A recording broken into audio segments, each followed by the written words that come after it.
Huh? I need something. I'm going to be on the podcast and see the articles. And steal the laptop there, or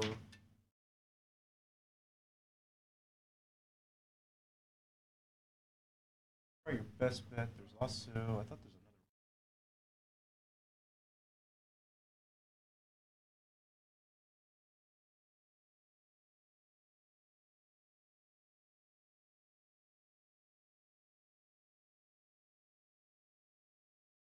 another. Max Q, though.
You're beautiful.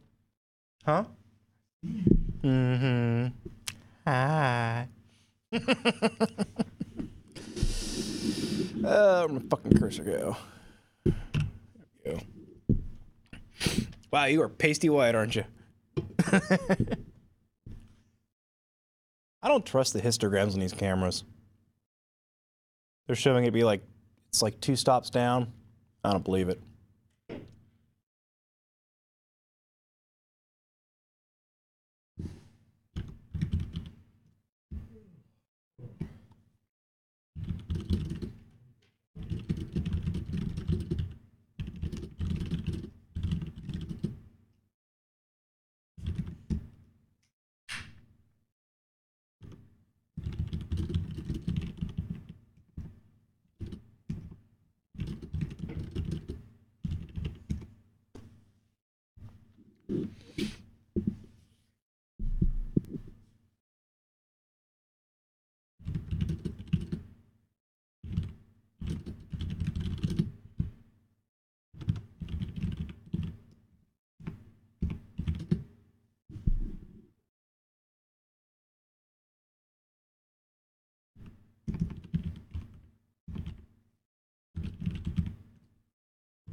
Alright, that works. That works.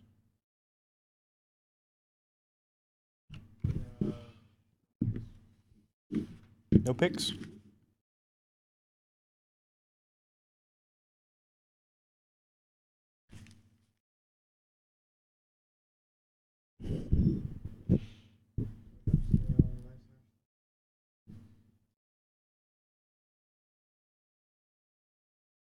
Hello, Mr. Jeremy. Good evening. How are you doing?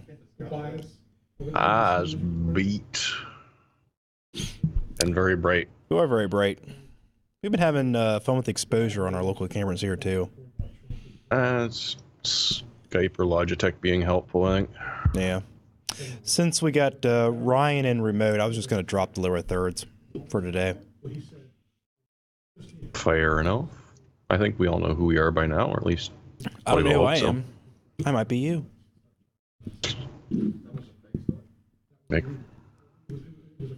Make for a weird morning. Oh shit, I do have the audio up. Whoops. Yeah, you do. Dun dun dun.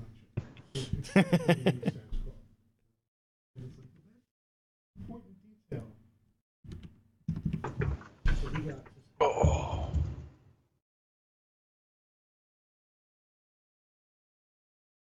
I wonder what Ryan's connection's going to be like.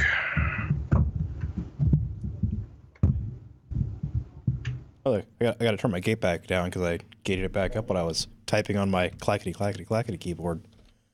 Oh, I thought it was Morse code. No. I thought you were sending us secret messages. No, I'm just being annoying.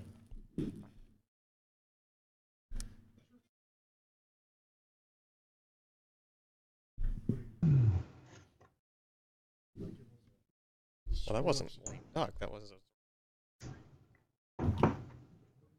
Go ahead and mute those guys while we're chit-chatting.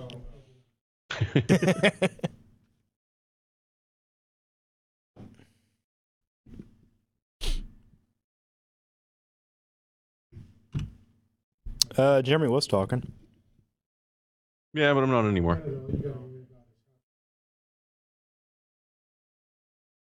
Try that again, Jim. Can you hear me? I can hear you. But Jeremy couldn't hear my Trudeau joke? No. Okay. Oh, I missed the Trudeau joke. Well, it wasn't a joke. It was just, he's a good-looking man.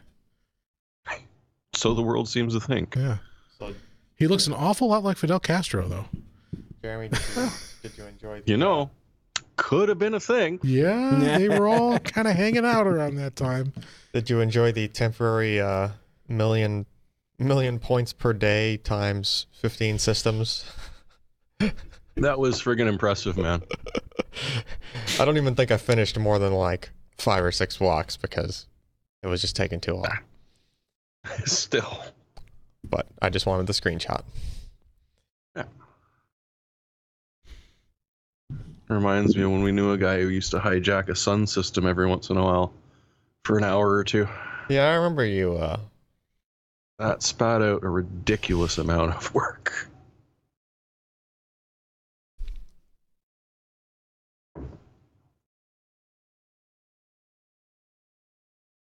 You guys said we don't need pics?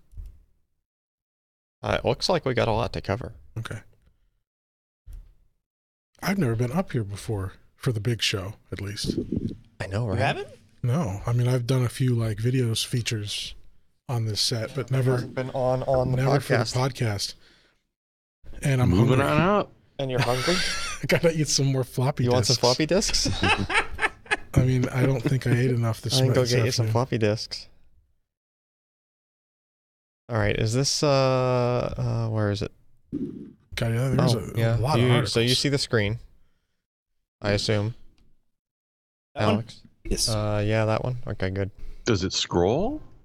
Uh, As long as you don't, twiddle the dongle, it works fine. yeah, we kind of have it positioned so that there's stress relief on the.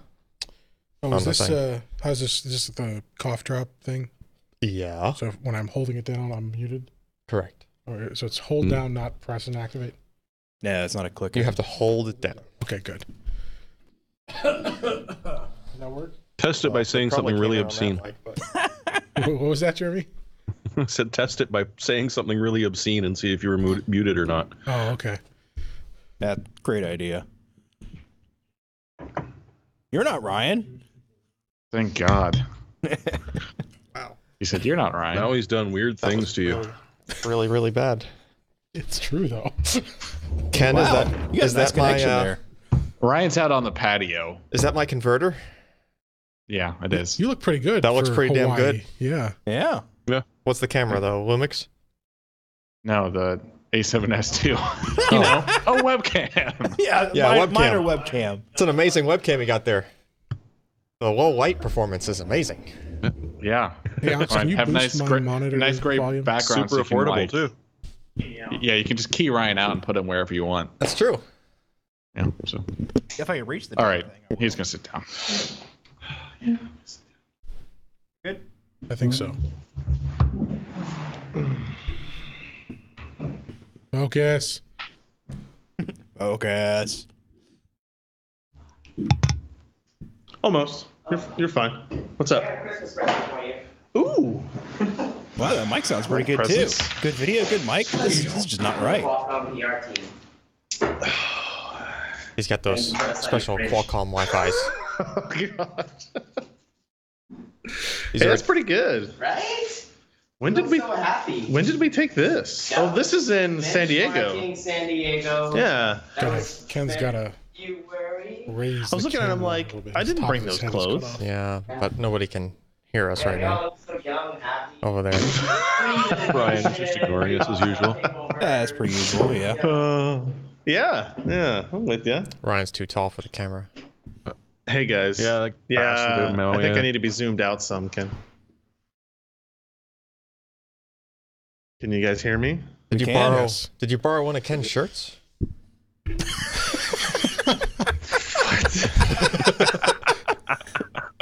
Jeremy gets it. No, I get it. Just think you're an asshole.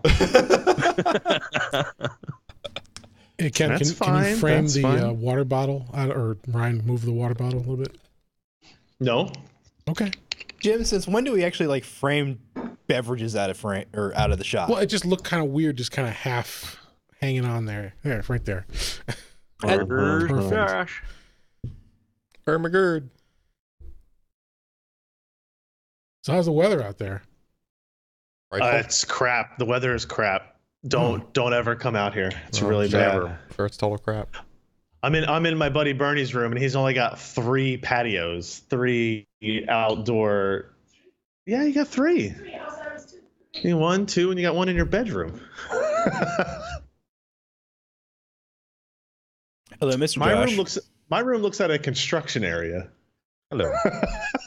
The only place on the whole resort they're doing construction on the top pool where they're putting in a new slide. So yeah, I will probably drop out. I don't know. I'll just drop out when I decide to. But Just peace. Bye. Good night. yeah. Hey guys, see ya. Good night. Oh man.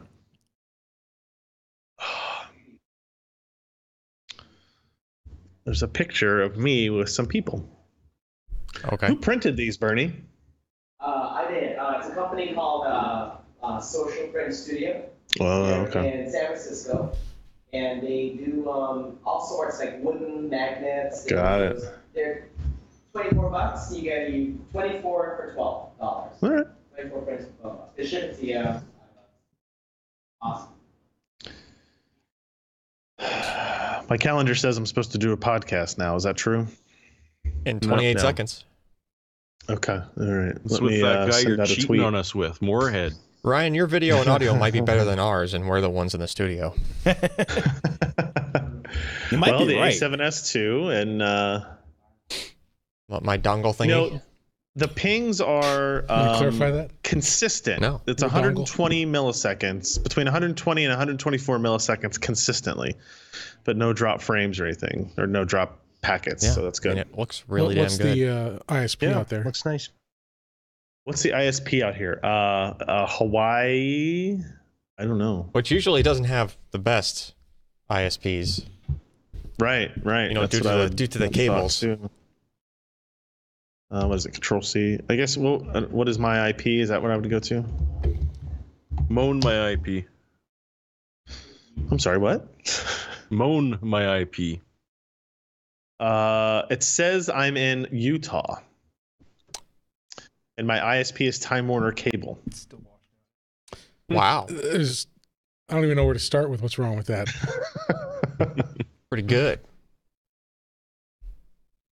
All right. Do you guys want me to do the intro I mean, it's still? not bad, but Yeah, I mean, we can wrap it up because you have a Okay. you have an out, right? Yeah. Yeah. All right. And then somewhere near the end, they're all sneaking talking about the whole nice hash hack thing because that's got some random press. Yeah, you can put that at towards at the Yeah, I'll end. just make That's it like the last Yeah. thing.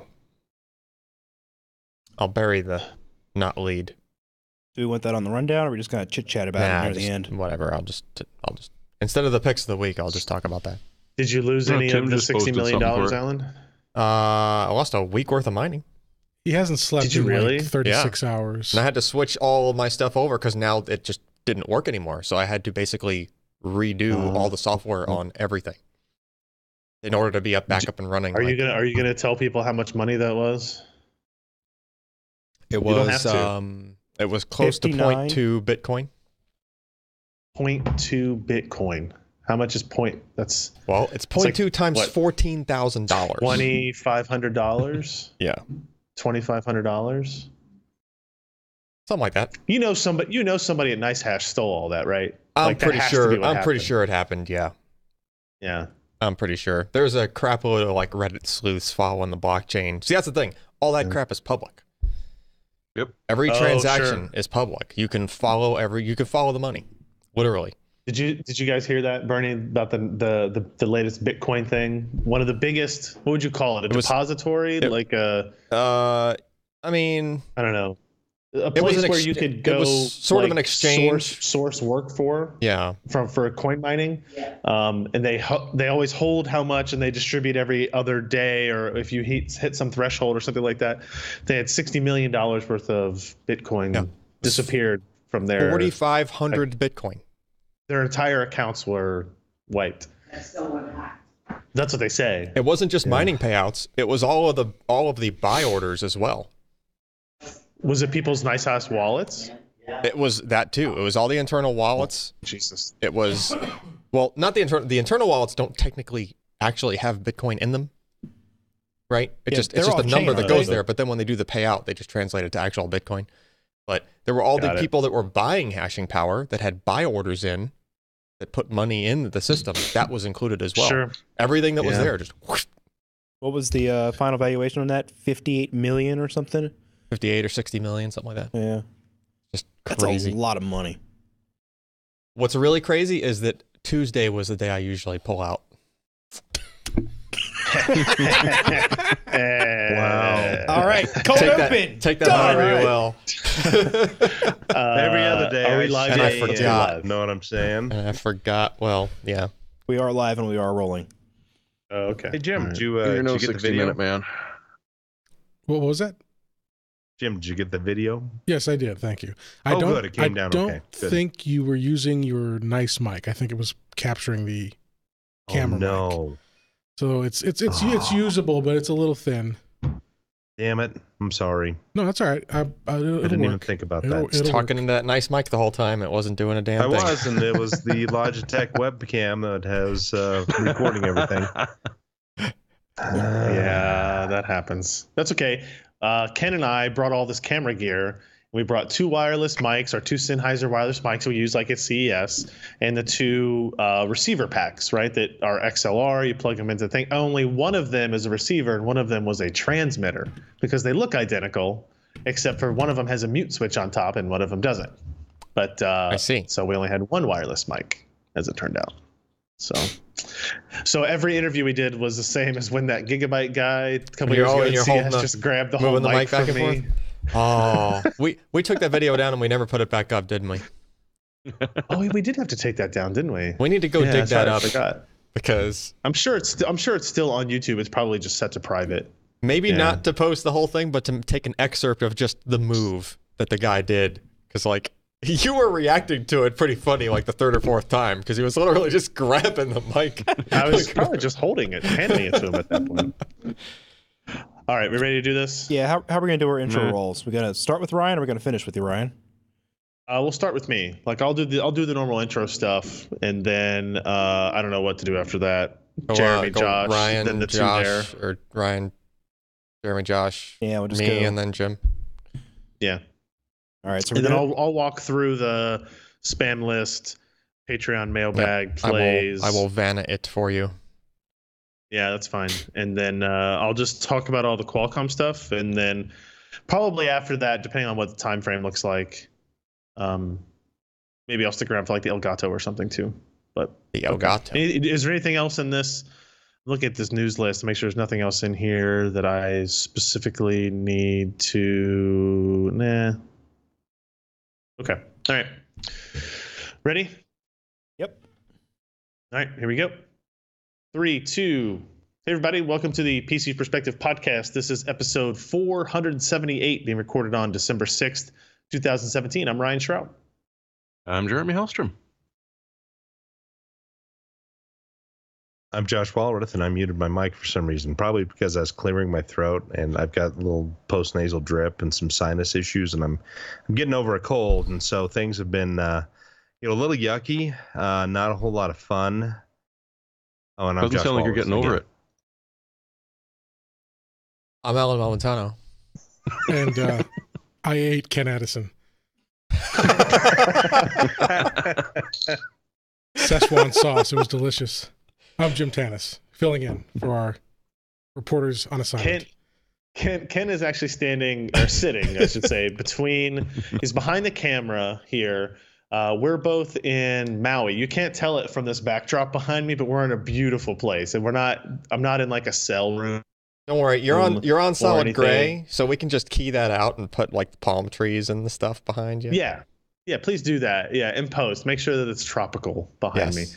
Behind Ken, I see palm trees, I see blue skies. There's a sunset off to the right that I can get the reflection Just off the paint in the walls. Couldn't in that spin room. that camera around, huh? You just had to like, In retrospect, we could have shot it this direction this time, because in the morning when we were recording stuff, the sun was coming in and it was impossible to do so. But we're here at the Qualcomm Snapdragon Tech Summit, so we'll talk about some of that stuff here in just a second. Normal stuff to run through here.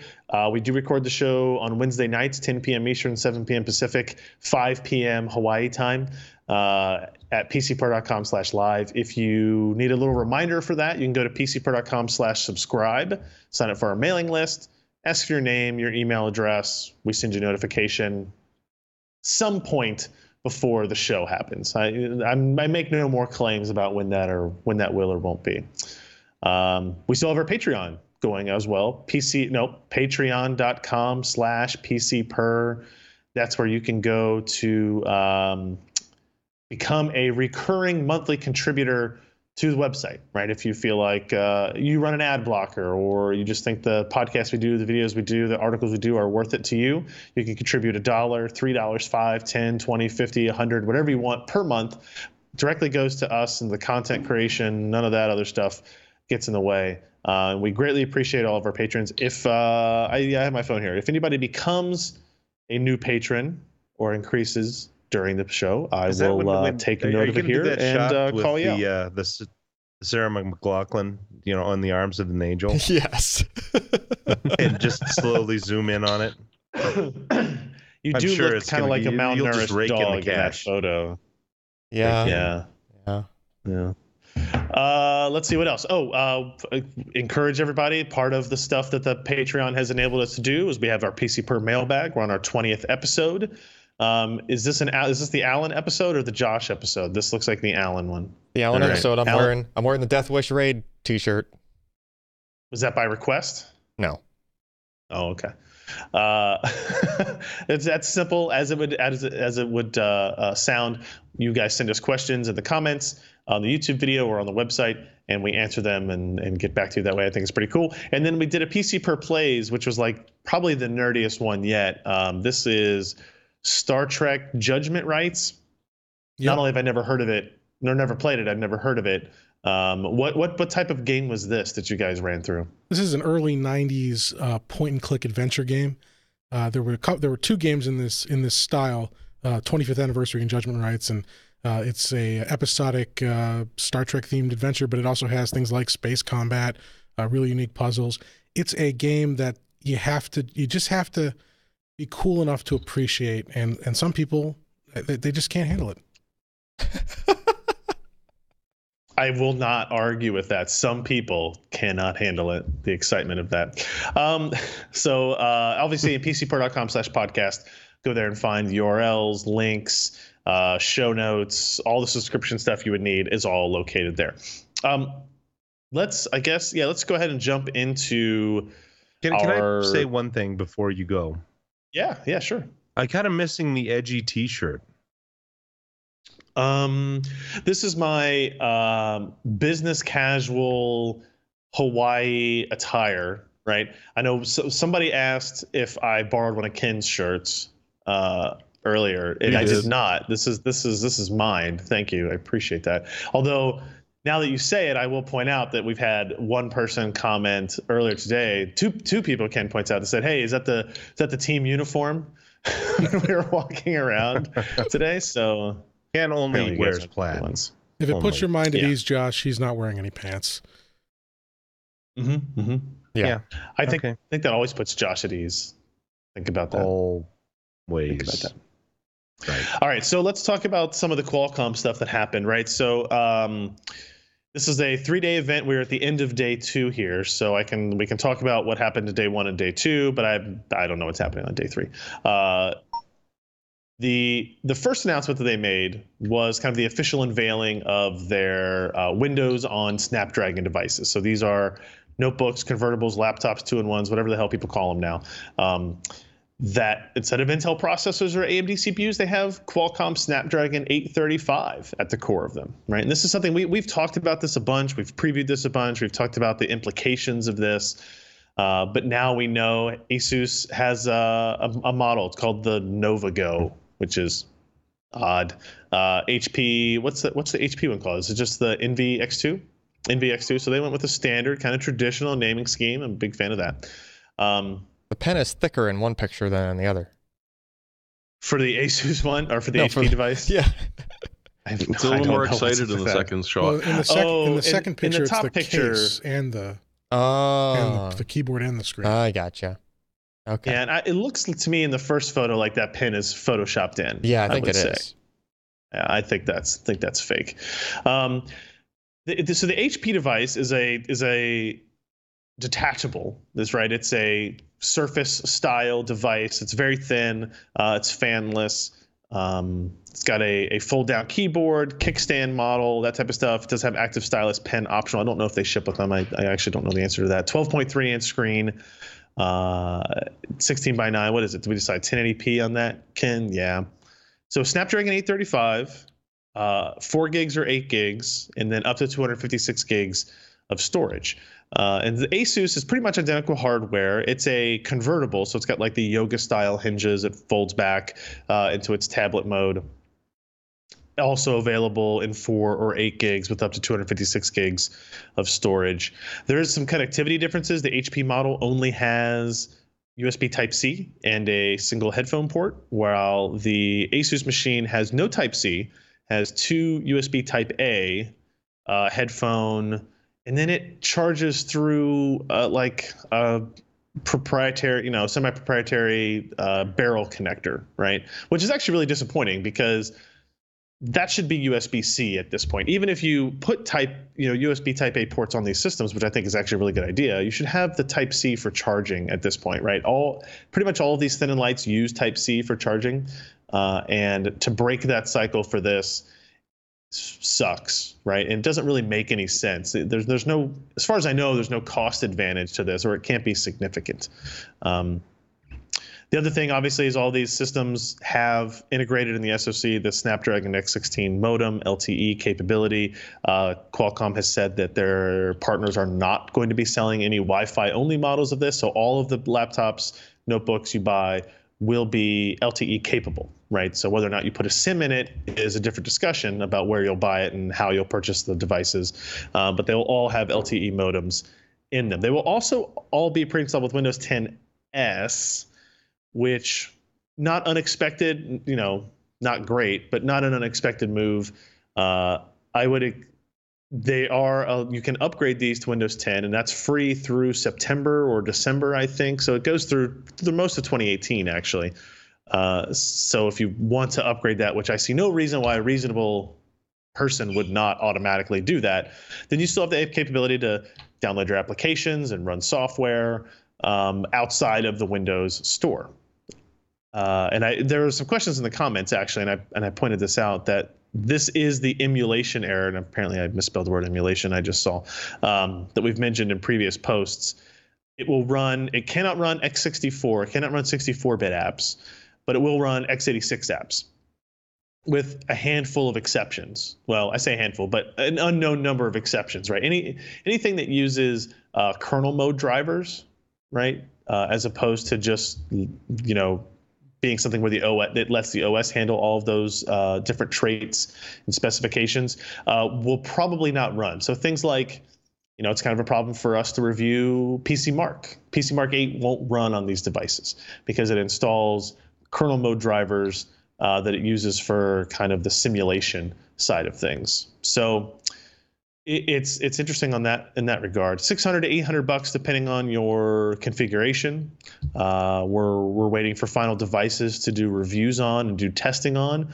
Initial indications are that, these aren't going to be as performant as the Intel machines, right? The Intel Core i5s, whatever, are going to be faster. This is more in line with the Core M3 style performance. They're fanless designs, like many of the Core M devices are. But what their claims are, and what Asus was on stage, HP was on stage, Asus claimed 22 hours of battery life on this. And I don't know if HP gave a specific number, but it's something like that. Microsoft came on stage and talked about the idea of not charging your laptop for a week, which I have a bit of a problem with. It really comes down to what your usage style is. If you use your laptop for a couple hours a day, 2-3 hours a day, you can get through a work week without having to charge your machine. The benefit that they're touting with that claim is the idea of connected standby, where when the computer doesn't really ever go to sleep or hibernate, the screen shuts off when you close it, and it still maintains data connectivity. But just like your phone, it's in a super low power state, and it's able to, your email's always up to date, your notifications are up to date, all that type of stuff would still be happening in the background, but it does it in a much lower power state than anything from Intel can really do. So it's only two devices, but it feels like a kind of a watershed point in time, right? Where Intel now has, they have competition from Ryzen Mobile on the high end, a lot of high competition on the graphic side. Now they're getting competition in this highly portable, highly mobile segment, people who want LTE connectivity, people who are looking for a full day, an actual realistic full day of battery life. And Qualcomm is going to have these machines out. Timing wise, I was hoping we get them by the end of the year. It looks more like January timeframe for shipping, but it should be sooner rather than later. I was hoping we get them before CES, but we may not actually be able to do that. So I'm curious what your guys' thoughts are on this. Like, is it? I was on Windows Weekly with Paul Thurrott today, and we had this discussion about. So say you get the highest configuration, you get the 8 gig, 256 gigs of storage, you're talking about a $799 laptop. There are a ton of Intel-based PCs you can get for $799. Not as thin, not as light, not as portable, but most importantly, not as much battery life. So how much performance would you be willing to trade in order to get the LTE connectivity and the battery life of these devices? I posit the question to you. Please, all four of you don't answer at the same time. I'd trade a lot of performance. For me, it's about the battery life. I think I like what they're aiming for here. Give me something that I can write in, browse the web, and check email, and do like light Photoshop editing. So nothing, not heavy video or anything. Just enough that I can get through the day of publishing articles or writing a book or whatever. If I can take that and work on it for several hours a day and get a week out of it, that's the killer. I have a powerful PC at home. I don't think many people would want this to be their only device, but as a road warrior mobile workstation for light tasks, that's a game changer. Getting that true all day or 24-hour battery life. Yep. Anybody else? It's a wee little SharePoint machine. From an enterprise standpoint, it makes sense for someone who is constantly roaming around and is at the point where they don't even like an ultra portable because that 5 pounds is just too much for them. But there are people out there like that. So this thing, boom, you can hit Excel online, Word online, PowerPoint online. You can hold the damn thing anywhere you go. You turn it on and you're not going to have to wait for your emails to populate because they're going to be there just like the experience with your cell phone. So I can see a definite usage case for, some enterprise people. I think a lot of people are going to fire up YouTube and get a little bit disappointed that it's not going to give them the performance that they were kind of hoping for video entertainment. But if you're working, it makes a lot of sense because you don't need any power locally if you're used to using all of the online tools that Office does now. So I could see this making an impact. I can also see people saying the price is a little bit too high. $800 for a giant ass cell phone it feels wrong, but the iPhone X is $1,200. Right. Keep in mind that some of the flagship Snapdragon 835 phones are going to cost you $1,200. Yeah. Also true. Yeah. There's some comments in here about in the chat about we're not convinced that the ARM-based stuff will offer a good experience with x86 applications because you have to go through an emulation error, and that's true. So anything that doesn't run from the Windows Store that is kind of encoded and compiled for the ARM architecture does have to go through that emulation error, and there is a performance penalty. I don't really have a way to quantify what that performance penalty is yet.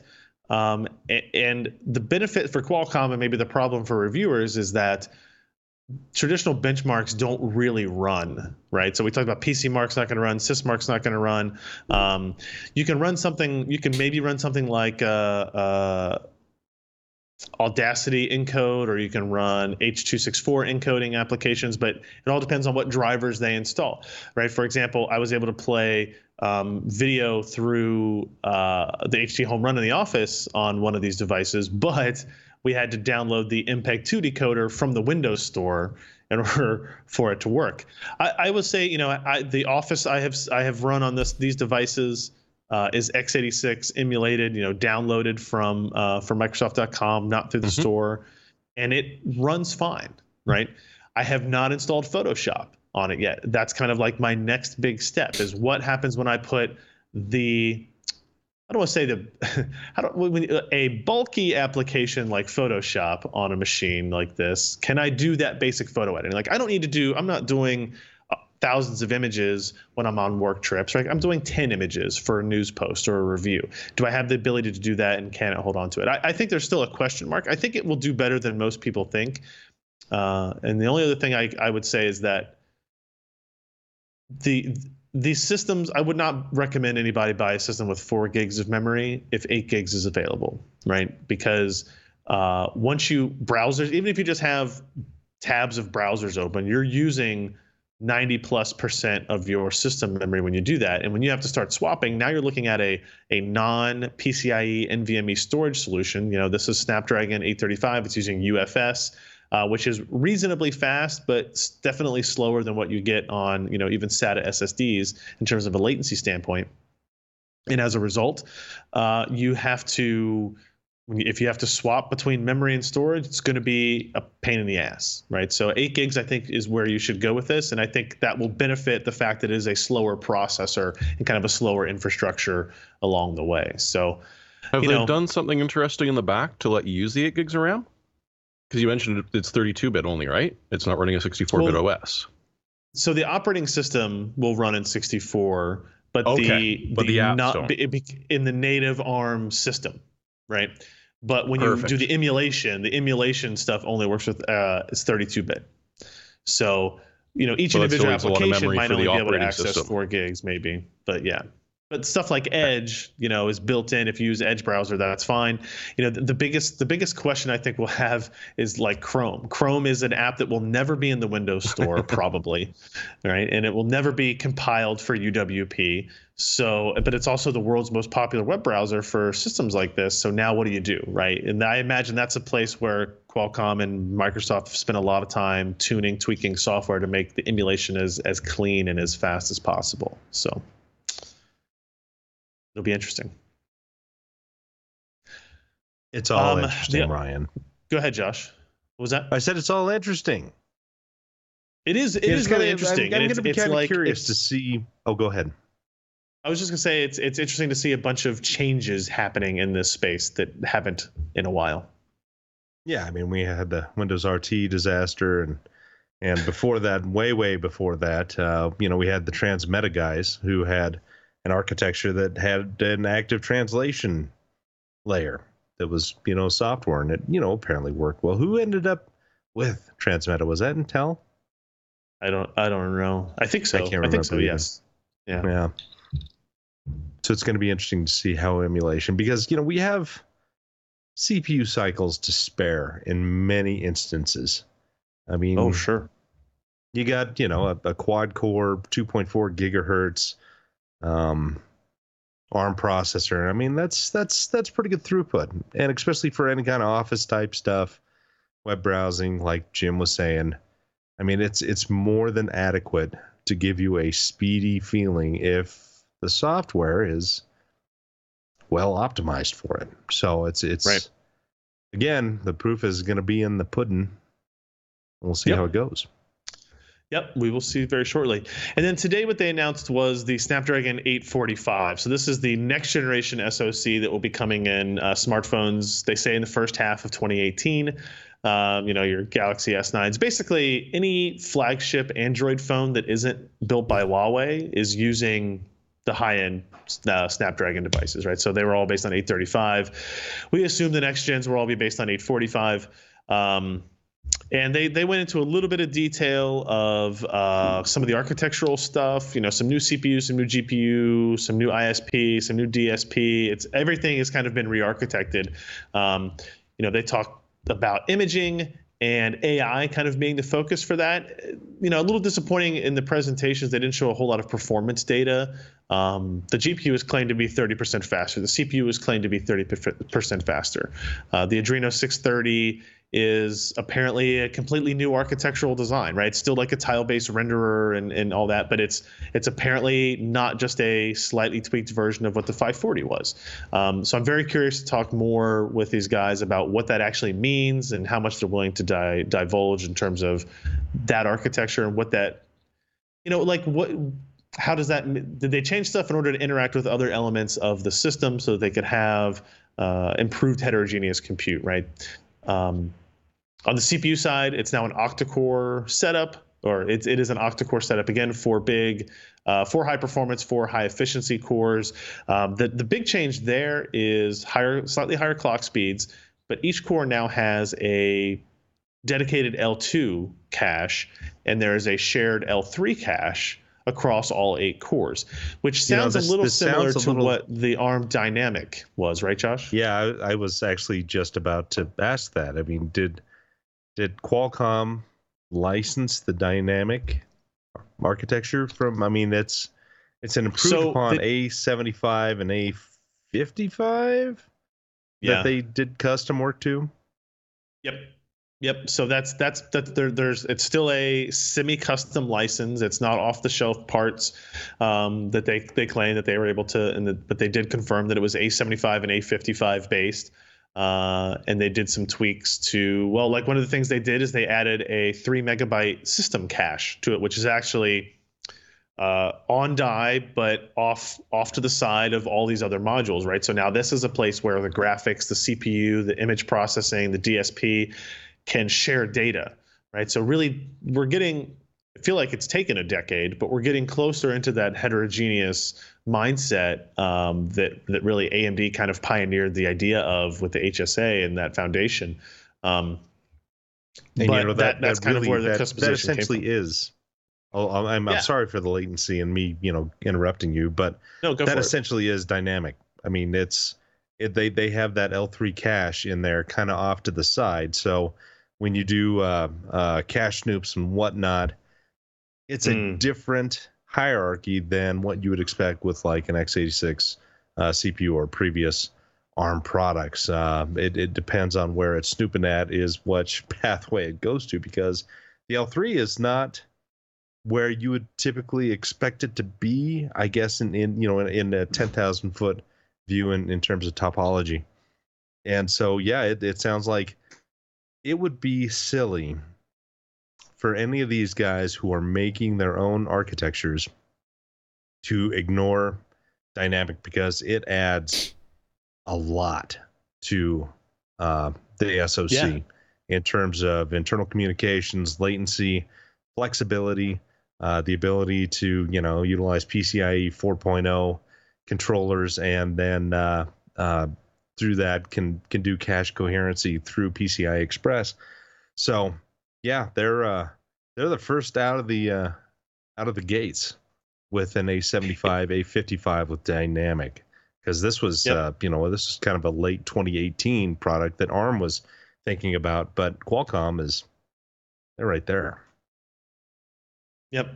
I think it's I keep waiting for them to tell me more about the architecture and the design side, and they, and what Qualcomm wants to tell you is the story about what it's all going to turn into. Right now, you can do HDR video capture. Now you can do 4K at higher frame rates. Now you can do these real time kind of AI filters and stuff to images.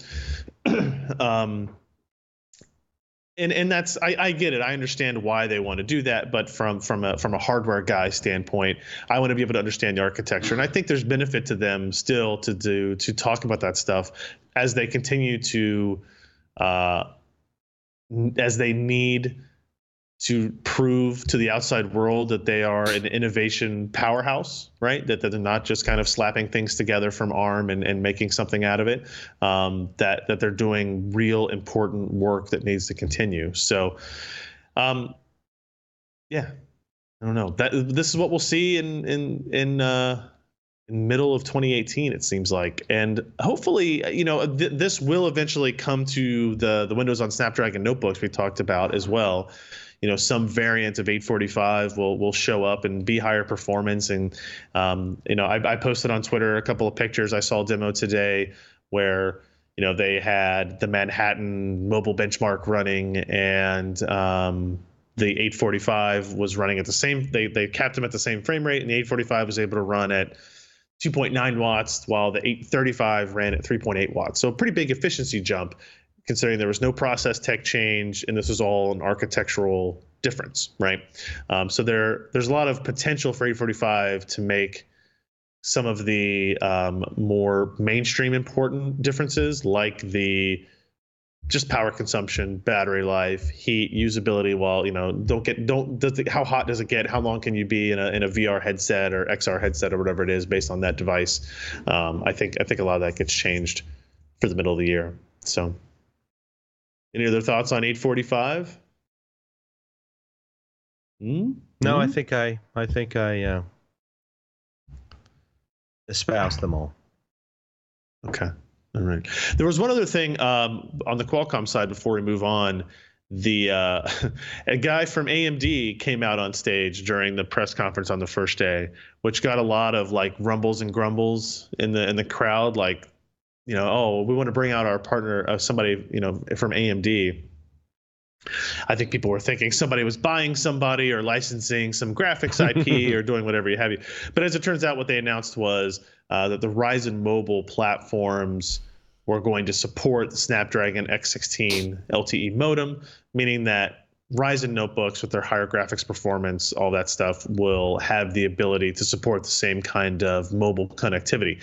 Now, connected standby is a different thing. The ability for the system to go to sleep and run in really low power states, but still background sync data. I doubt that Ryzen has the capability to do that, but it will still have the ability to have kind of the always-on data stuff. So a little bit less exciting of a news announcement than we thought when we first heard he was coming out. It was Kevin Lensing was the guy from AMD who is kind of their lead of their client business unit over there. So still neat to see, right? So Qualcomm has a lot of balls up in the air. They've got Apple to deal with, they've got Broadcom to deal with, plus they have to like sell product as well. So it seems based on the reactions I see here from other media, other analysts that they seem to be on the right track. This latency's killing me, man. Killing me. I know. I can't interrupt you nearly as effectively as I used to. But I was going to ask, is Eric Deemer still there? Is he still kind of in charge of the graphics? I don't. I'm going to say yes because I haven't been told otherwise, but he's not here. I don't. Is Bernie gone? He's not in the room anymore, is he? Okay. I was going to ask somebody, but I will ask that tonight actually, because I totally spaced on that, and that would have been somebody I would have liked to seen and talk to and ask questions of as well. So, all right, let's move on. I've got a handful of more minutes here, so I will navigate us through our first non-Qualcomm story, the Elgato 4K capture, which is a story that Ken wrote. Damn it, he's behind the camera instead of in front of it.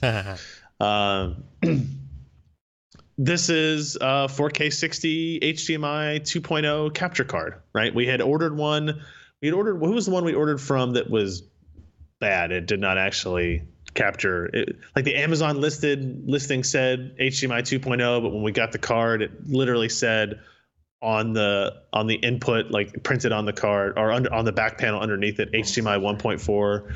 Yeah. So this one does not have that problem. This is from Elgato. They're a well-known name in kind of the capture world for gamers and enthusiasts and a lot of other stuff. It's a PCIe by 4 card to do 4K 60 HDMI 2, and it works. What else we need to say about this one, Ken? What's the price on this? $499 or 400 $500.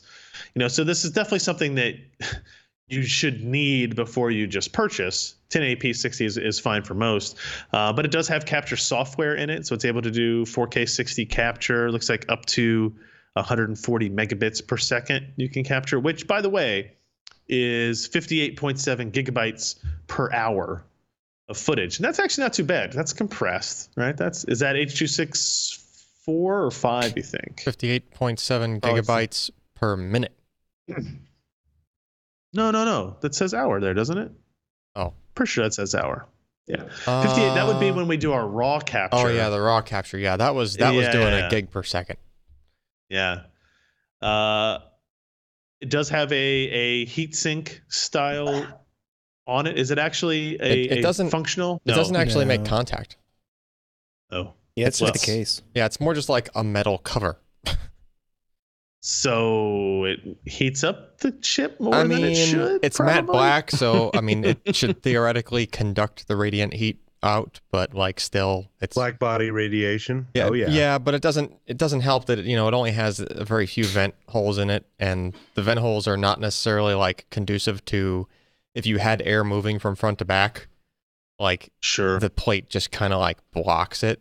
It doesn't really kind of let it through, right? Yeah. But we didn't have any cooling issues with this. We didn't have any cooling issues. But it does warm up when you're doing captures. Like it just seems, it's clear that the shroud is there for looks and style, and obviously it looks way better than just having a bare PCB. It looks like there's some leads there for LEDs, so you do get lights because of it, so that's great. And it just worked, right? Like we were able to capture 4K 60 out of it. We had this in the office to test for like consoles and capturing out of the Xbox One X and stuff. And it did that $400 price tag. And considering the kind of the next step is the standalone, Atomos Ninja Inferno, which is about $1,000 capture device, field capture device. $400 doesn't seem that bad, right? We should point out too that it doesn't capture HDR, which isn't surprising, but it also doesn't pass through HDR, which is disappointing. So you can capture your game, but if you wanted to, all of these Elgato cards have the output, so you can get the zero latency monitor. And if you wanted to game while also capturing for things like streaming, you as the user are not going to be able to enjoy that HDR experience. Got it. Yeah, that's a good point out. I didn't even mention that it had the pass through on there as well, which we needed as well for our testing. So, what else did we have on our list? A Cooler Master power supply review posted by Lee on this one, 550 watt, very small unit, the Master Watt series, as the name gives you. This is something that goes up to 1200 watts, but you can tell from the size of this guy, it is not that. 550 watt semi. What does semi fanless operation mean? Just that the fan stops spinning, I guess, at some point. Yeah, partially modular. 40C it'll run without a fan. $60. Got it. 5-year warranty, single 12-volt output. This is, what are there? There's 2 PCIe connections on it. So if multi-GPU is a potential for you, this is not the power supply for it. $60 though, it does get you a pretty reliable system. Lower on the warranty rates than we would like to see, I believe. I guess I'm just kind of used to seeing 7 and 10 on units, but maybe it's all on the higher cost prices. Are those caps big enough for Ken? No. No. Didn't think they were. No cap is big enough for Ken, I say. Yeah. $59 on Newegg. It met all the specifications, right? 550 watt continuous, fanless below 15% load, 80 plus bronze. The fans were quiet. The weakness that he pointed out here was that it has TPO caps that only have an 85C rating. So not only are they not big enough for Ken, they don't get hot enough for Ken either. I bet they'll still shock him though. Yeah, probably. I think that seems like a likely outcome. Yeah. Tell him it tastes like bubble gum and lick it. All right, I think I'll make. Let's see. Yeah, I think I'll do this this will be my last story here, and then I'll let the other 7 or 8 people or whoever on the podcast take over. It got really dark behind you, Ken. That's what happens when the sun goes down. Yes, Ryan. When the sun goes taking down, you to a dark place. it gets dark. I don't like it. Sundown. Well, wait a minute. You better take care. This when isn't you even really a find story. I don't know someone why I picked this slipping for my last back. one. Okay, one at a time. Up downstairs. Jeremy, tell me about this thing. It's a rose. It's a what? It's a rose. They named this after the adrenaline rose. Oh, gotcha. For Named reasons yet to be known. You are now gaining all of the information that we have. The card is now self-assembling. It does take itself apart and glow on the inside, so you know it's running. Wait. Or at least I think that's what the upgrade is implying anyways. Apart from that, there's not really much information that it came with it. They've been doing these rebrands once a year for a while. We saw the Crimson edition. Right now we're doing the Relive or Relive edition. So this will take us into next year. It'll be the Adrenaline family of drivers, and we'll see probably in the not too distant future. It's scheduled just before the end of the year. What this brings. Yeah, it's their annual cadence of major driver releases. I think the one last year was maybe a little bit disappointing in the kind of features that they added and offered to it. I mean, they did a good job. Or I'm thinking of the mid-year refresh. I will say I have seen what they're introducing on this one, and it's actually really cool. What they were able to do. Don't expect. There were people I saw in the comments on this video and on our post talking about, oh, finally we're going to get this huge Vega performance increase. I hate. Let me just settle everybody down here. That's not going to happen. There's not a 20% increase in GPU performance that's happening with this. This is much more about features and capabilities and UI elements and making everything easier to use. And it actually does a very, very good job of that. Without going into any more detail, but like the way you interact with the software and the way you can take advantage of the capabilities that they have built into it is going to change pretty dramatically, and I think it's really cool to see. So I'm looking forward to testing it when I get back from here, and being able to give it a try before it launches. Did they announce when it was going to launch? It'll be before the end of the year, sometime this month. It's like the middle of December. Just that's what it is. Yeah. So there you go. That's the Adrenaline, but without an E on the end, as Jeremy pointed out. It is the rose, hence the red, and not the drug that courses through your body. Still a much keep me better awake. name. Much better name than Relive or whatever the Relive. See, exactly. I think it was right there. Relive, yeah. Crimson But hence the Relive. problem. It's just it just didn't. 12 months later, we Didn't still capture. don't know. That's not a good thing. All right, everybody. I'm going to disconnect here and go meet my wife. Good. And go to Tired of dinner. hearing your so, voice. Out of here. hey, bye, guys. Don't talk mean about me while I'm gone. Too late. We do it when you're here. Did you see the picture that we posted of you? I did see the picture. Yes. If only I would wear that. You're bathing looking suit, very right? toned these days. Very toned. Yeah, I wish. Okay. Bye, everybody. All right. Bye-bye. I didn't see the picture, but is the bathing suit plaid? Alan, you just Sad lost note, your No mic. stripes though. I lost my mic. Yeah, you got some serious static coming through your mic now. How about now? It's still there. No, it's worse. Well, I'm running out of cables to jiggle. I didn't touch anything. Something's loose. How about now? No, it's still there. I'm out. I got nothing else to mess with. Ooh. Nope, now I hear it. Yeah. Let's fix that. Well, why do I hear it? It just stopped.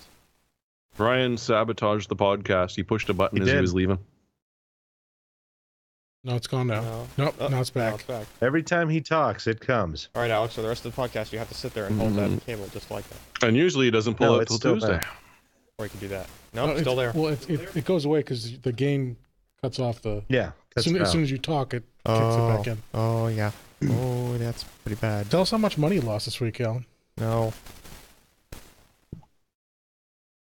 What? Why the heck? Enough to buy him a new mic. Why is this? Hold on.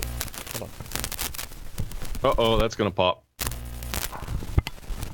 It's still there. It's still doing it. Yeah. He's awful. giving off Give me that. some sort of interference. It's his electromagnetic personality. Is it your phone? Is it the cable here? That's- No. Okay, that's not. Say something again right now. Oh, It's- that helped.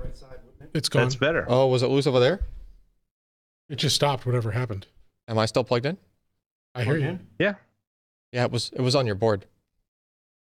Huh. As soon as you mess with that, it just. All right. Yeah, it's clear now. Clear now? Yeah. Way to go. Clear? Okay. All right. Pour another drink Sorry of the about board. that.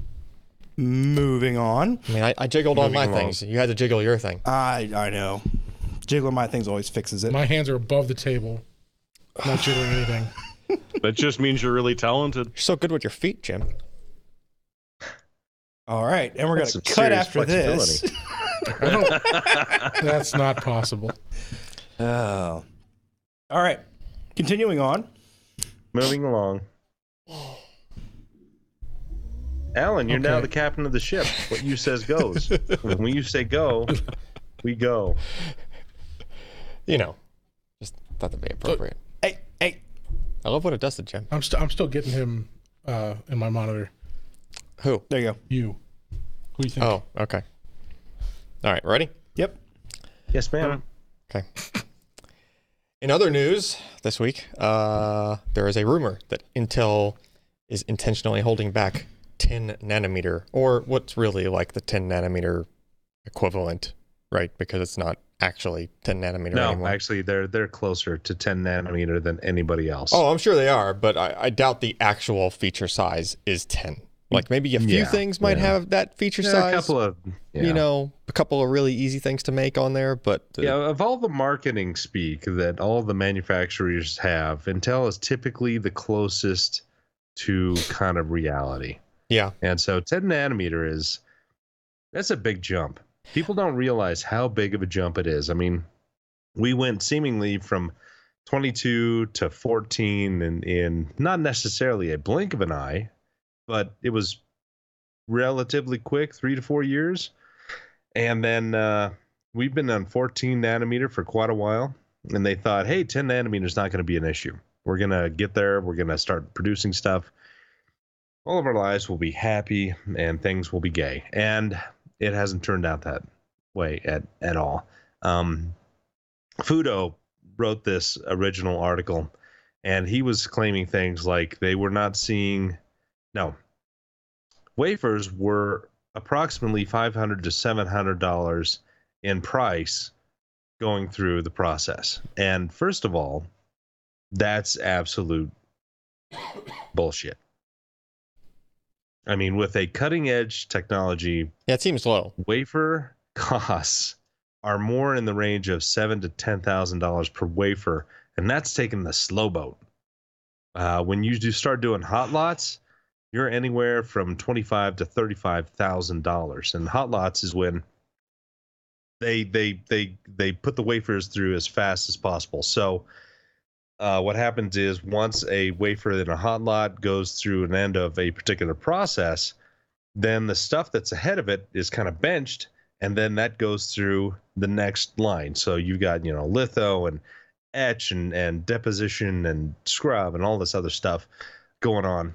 And for just regular wafers going through, it takes approximately 4 months, and it costs in between $7,000 and $10,000 to do. And so I'm not entirely sure where Fudo got his information from, because it's just not true. And again, if I could only reiterate, 10 nanometers is hard, and Intel is hitting some real issues, and they're trying to do quad patterning on these chips because EUV is not quite ready yet. They're not willing to go into production.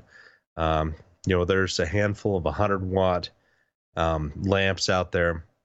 They need seemingly, I think, 250 watt is the sweet spot for really big primetime manufacturing. And there are, again, only a couple of examples of those around in the market, in the industry. And so with quad patterning, I mean, it's kind of exactly what it sounds like.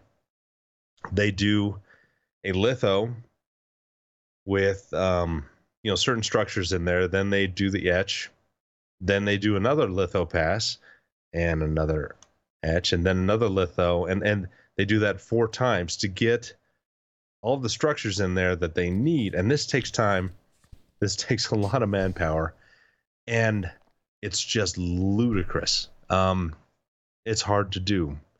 And even though Samsung says, hey, we've got our 10 nanometer stuff out, it is far closer to Intel's 14 nanometer than it is closer to Intel's 10 nanometer. And so, sorry about that. I have a child who's sick and is coughing behind me. Oh. Anyway, where was I at? Okay, anyway, 10 nanometer. They're starting to experience some really interesting electrical phenomena and stuff that really is in kind of, the quantum landscape. I mean, it's not quite, like, hey, we've got electron tunneling, we've got entanglement, we've got, electrons suddenly just appearing in a gate where they shouldn't be, but it's stuff that's kind of close to that. And there's a lot of variability in the chips that are coming out of this process. And I think this is probably the primary reason why Intel has not released a 10 nanometer part. I mean, they could do it, but it would be extremely expensive. Their yields would be kind of crap. Their bins would be probably even worse. And you'd only get, how hard is it to find an 8700K? And that's a 14 nanometer plus product. And going to 10 nanometer at this time is just not something they can do. So Fudo, he went around this and said, well, they're kind of holding it back, even though they could possibly do it. And well, yeah, they could possibly do it, but there's still a lot of work to do to make this a more viable process technology. And again, don't think about the other guys saying, well, we've got a 10 nanometer up and running. Well, the complexity, the geometries of those other process technologies are not not in the ballpark of where Intel's doing when it comes to 10 nanometers. So, anybody else have anything to say other than me? Just We're just letting you finish. Yeah. I'm gonna let you Let's go finish. ahead. I'm gonna let you finish. But Intel has the best process of all time. Of all time. That's right. Yeah. Now go on Leno and apologize. Yep. Okay.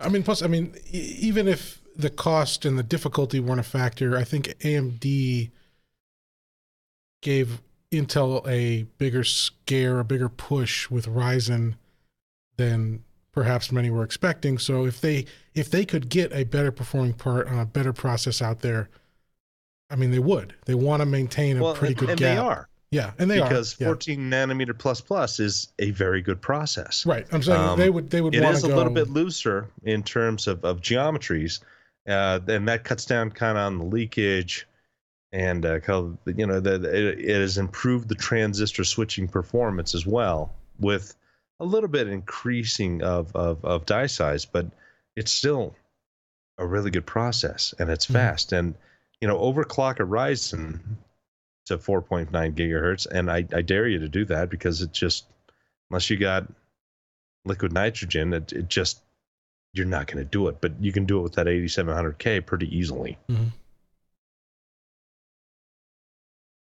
But yeah, you're So- correct. so fake AMD news. put a scare into them. fake news, right? Fake news. Yeah. All right. And wafer is not $500 to $700 to process. Yeah. I've been making a hell of a margin on the CPUs off of that thing, if that's how much it Oh costs. yeah, if you'd think. All right, next up. EVGA launches GTX 1070 Ti FTW Ultra Silent graphics card. So looks like just a bigger cooler. It's a 2.5 slot, so quite a bit thicker. Yeah. Wait. How can you have 2.5 slots? It's- Just call it 3. Well, sure. Yeah. Yeah. Notice the bracket is actually 3. I don't understand why they call them 2.5. I mean, yes, I know technically it's 2.5, but and I guess If you had something below it. well, yeah, I that guess if was you're going to extending SLI up, them, yeah. you're not so worried about like you have a half a slot of gap for there to be decent airflow into the into the cooler. That's fine, but and it's even a taller cooler. Notice it's like the FTW3 style height on the PCB. Like look at how much further that extends above the bracket. Yeah. Right, it's like 1.5 to 2 inches. So like be careful what case you're putting this in, because it might actually interfere depending on the case. Yeah. So the idea is super huge cooler on a card that normally draws only 180 watts. However, there's 2 8-pin connectors, which means this card is supposed to be able to hit a 235 watt TDP. I'm guessing they might also have one of those switches on it, like they do on some of the FTW series, where it's like a separate BIOS that has a higher. Yeah, it's Higher got dual voltage. BIOS. Okay, so then that's what they'll do. It's you throw the switch, and then it just your max TDP goes higher, and basically you can just slide that power limit slider, like 10% higher or whatnot in Precision X. $500. $500. Huh? List price. Yeah. I mean, probably wouldn't go for that, especially since the regular 1070 Ti EVGA, not the OEM style coolers, but like the decent cooler, like the dual fan ACX style, not this way overkill 2.5 slot one, but Right. like the regular ones, they were supposed to be like 450, I think, and they were like above 480. Yeah. Like just I looked a couple days ago, and they were already creeping up actually, because the mining stuff started picking up again over the Yeah. past 2 weeks, and it was just a matter of time before the GPUs took a turn. They almost hit MSRPs. Almost. Our long national nightmare was almost over. It was almost over, and then everything turned again, and yeah. So good luck to you. But I mean, if you're looking for a ultra, because again, you're right, with this style of card, you're not going ultra small. You're not going really small form factor. Mhm. But if you wanted a mid-sized chassis, something like a Fractal design with like good acoustic properties, and you wanted to game at a pretty decent frame rate with minimal noise, something like this would be a better idea than a blower style 1080 that you could also get at that same price theoretically. Yeah. All right. Cool. So there's that. Well, good luck finding one. Yeah. I think it's all moot at this point. Thanks to people like him. Sorry. Jeremy, I'll just let you read the title to your own post here. Well, I mean, whose is longer? We know that the Threadripper is girthier, but the Ryzen might not be as long as the Cabby. Well, but I mean, motion is a factor, not the be-all, end-all, but how you use it. Well, in this case, it's endurance. Sure. Yeah, you got to have the staying power, and although if you're doing everything else wrong, endurance can go bad. I mean, sometimes they just want it to be over. Yeah. Nice. I mean, right? Let's not kid ourselves. Okay. All right. That's what she always tells me. There's usually some subtle hints. But so the tech reports set up a very bizarre test. So what they did is hook up a 1440p display and turn off the internal display on an Acer Swift 3 with an Intel i5-8250U and the HP Envy X360, which is a Ryzen 5 2500U. It's not a mobile test, but it is, local gaming test. And so they ran the batteries, ran straight off battery to see which of the two architectures offered better battery life. And unfortunately for AMD, the contest was not even close. Wow. Yeah. 2x. Yeah. Greater than 2x. Huge. It caused a huge the controversy second one that on they Twitter. did. It did? Yeah. What was the controversy? Because the numbers are like right there. That this is not a fair test. That Well, not it's a a fair weird test, but Yeah. it's not a bad test. No, it's not. I mean, I agree with their reasoning. And It's a decent this way. methodology. You're Yeah. plugging in an external display to try to eliminate the power draw from the internal Exactly. display. I know. I'm just saying that Exactly. people who are upset about this were arguing that that's not I not mean, the way you should do it, because that's not what a user's going to do. I mean, I seriously doubt Jeff's intention in this article was to imply that people are going to be using these laptops all the time, No. plugged into a display and Again, on battery. Right? I'm not. I'm just reporting No, I'm with you. what I read on the internet. Yeah, no. Well, this is what And the happens other when you thing try that to. they tried was killing off the MX150, and the Intel jumped up about 65% more. Mhm. Yeah. Huh. Interesting. Which makes you wonder, why is that display drawing that much more on the one Well, system? and what's the difference in the architecture that it's that much more efficient driving a larger off-screen display? Yeah. I don't know. All right. Interesting data point. Next up, well, Tim's not here to discuss Now it, onto so- the spooky stuff. Oh, well, okay. So there's been this big deal with the Intel Management Engine and related exploits, which, might give you access to not just ring 0 or ring -1 or -2, but -3, basically like the equivalent of you physically pressing power buttons and reset buttons and things on the system. Like, you're basically better than bare metal, way better than root Yeah. access. Mhm. Like, Well, this is... it's so low that the guy who owns the system can't access it to know if he's been grabbed or not. Yeah, that's the thing. It's literally... Like, you literally can't know, Yeah. And I mean, this stuff which is terrifying. This stuff is meant to actually help like system administrators and like pushing out, like you could, if you had the right tools and you had a bunch of these specific systems and you had them all set up to use the management engine, like you could do all sorts of things like reimage systems, and just like system could be like blue screening and you could like reboot it and lay down a new image and stuff like that. Like, Yeah, I mean, from an integration standpoint, it makes lots of sense. it's wonderful from an integration standpoint. However, you kind of need the security to be good. Yeah, you got to log that down. Because you can access the management engine via the LAN port on the system, and it bypasses everything else on the system. It's just a straight shot, straight to this special firmware that you can't touch with anything that's in user land or even in OS land.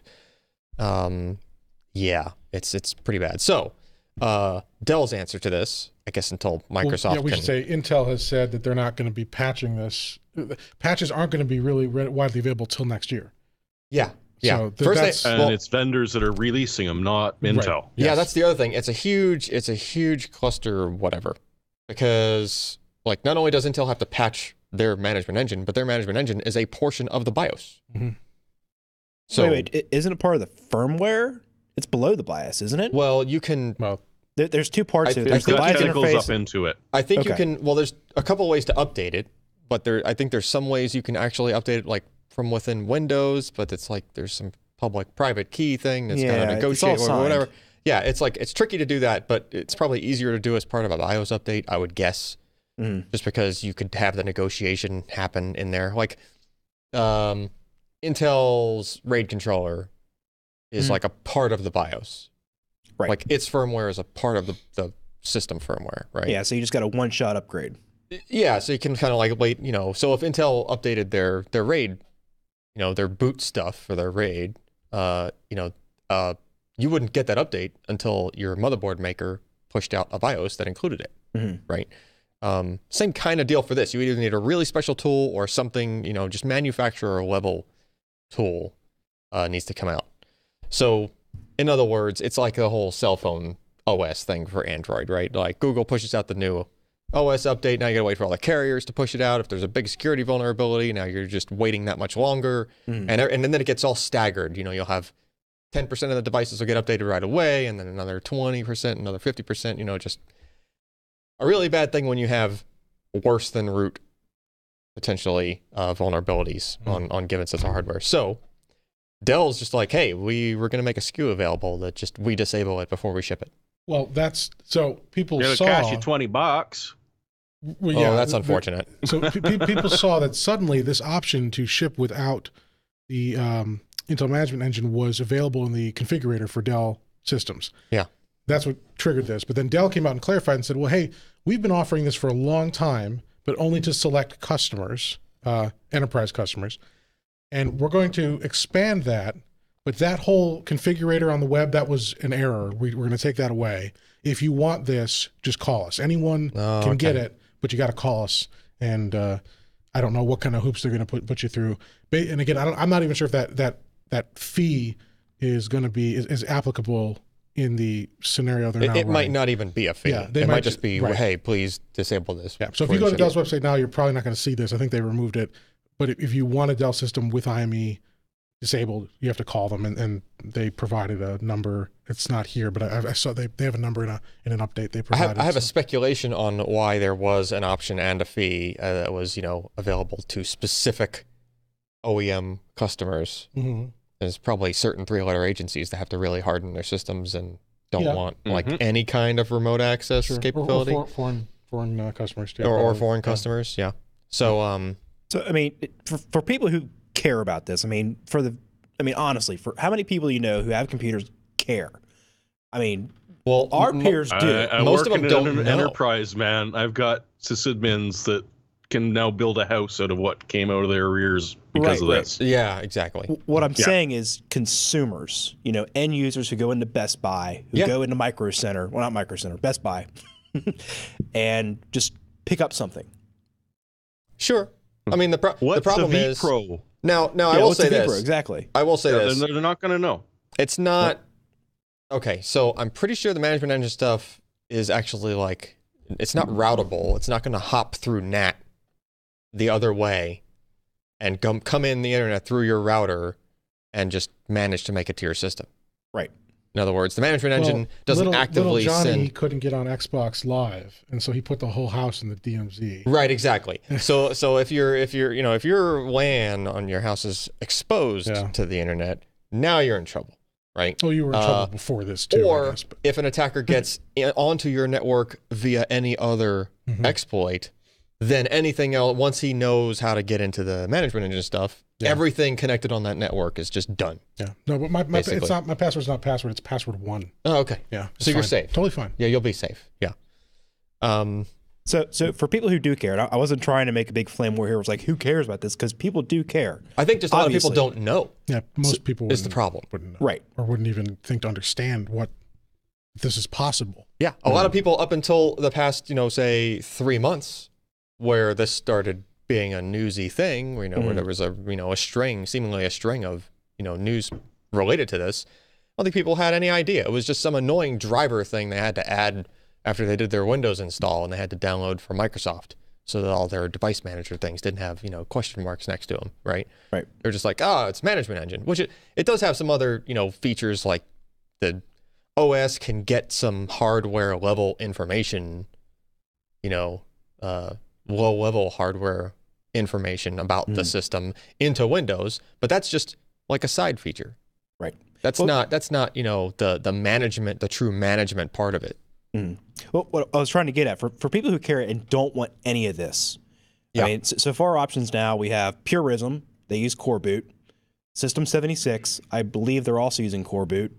Dell, which is using a modified blob. Yep.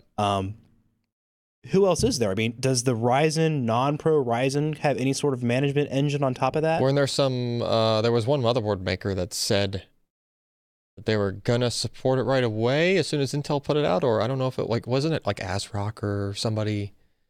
I think ASRock's the ones who had someone had a leaked screenshot of the BIOS where it said disable IME.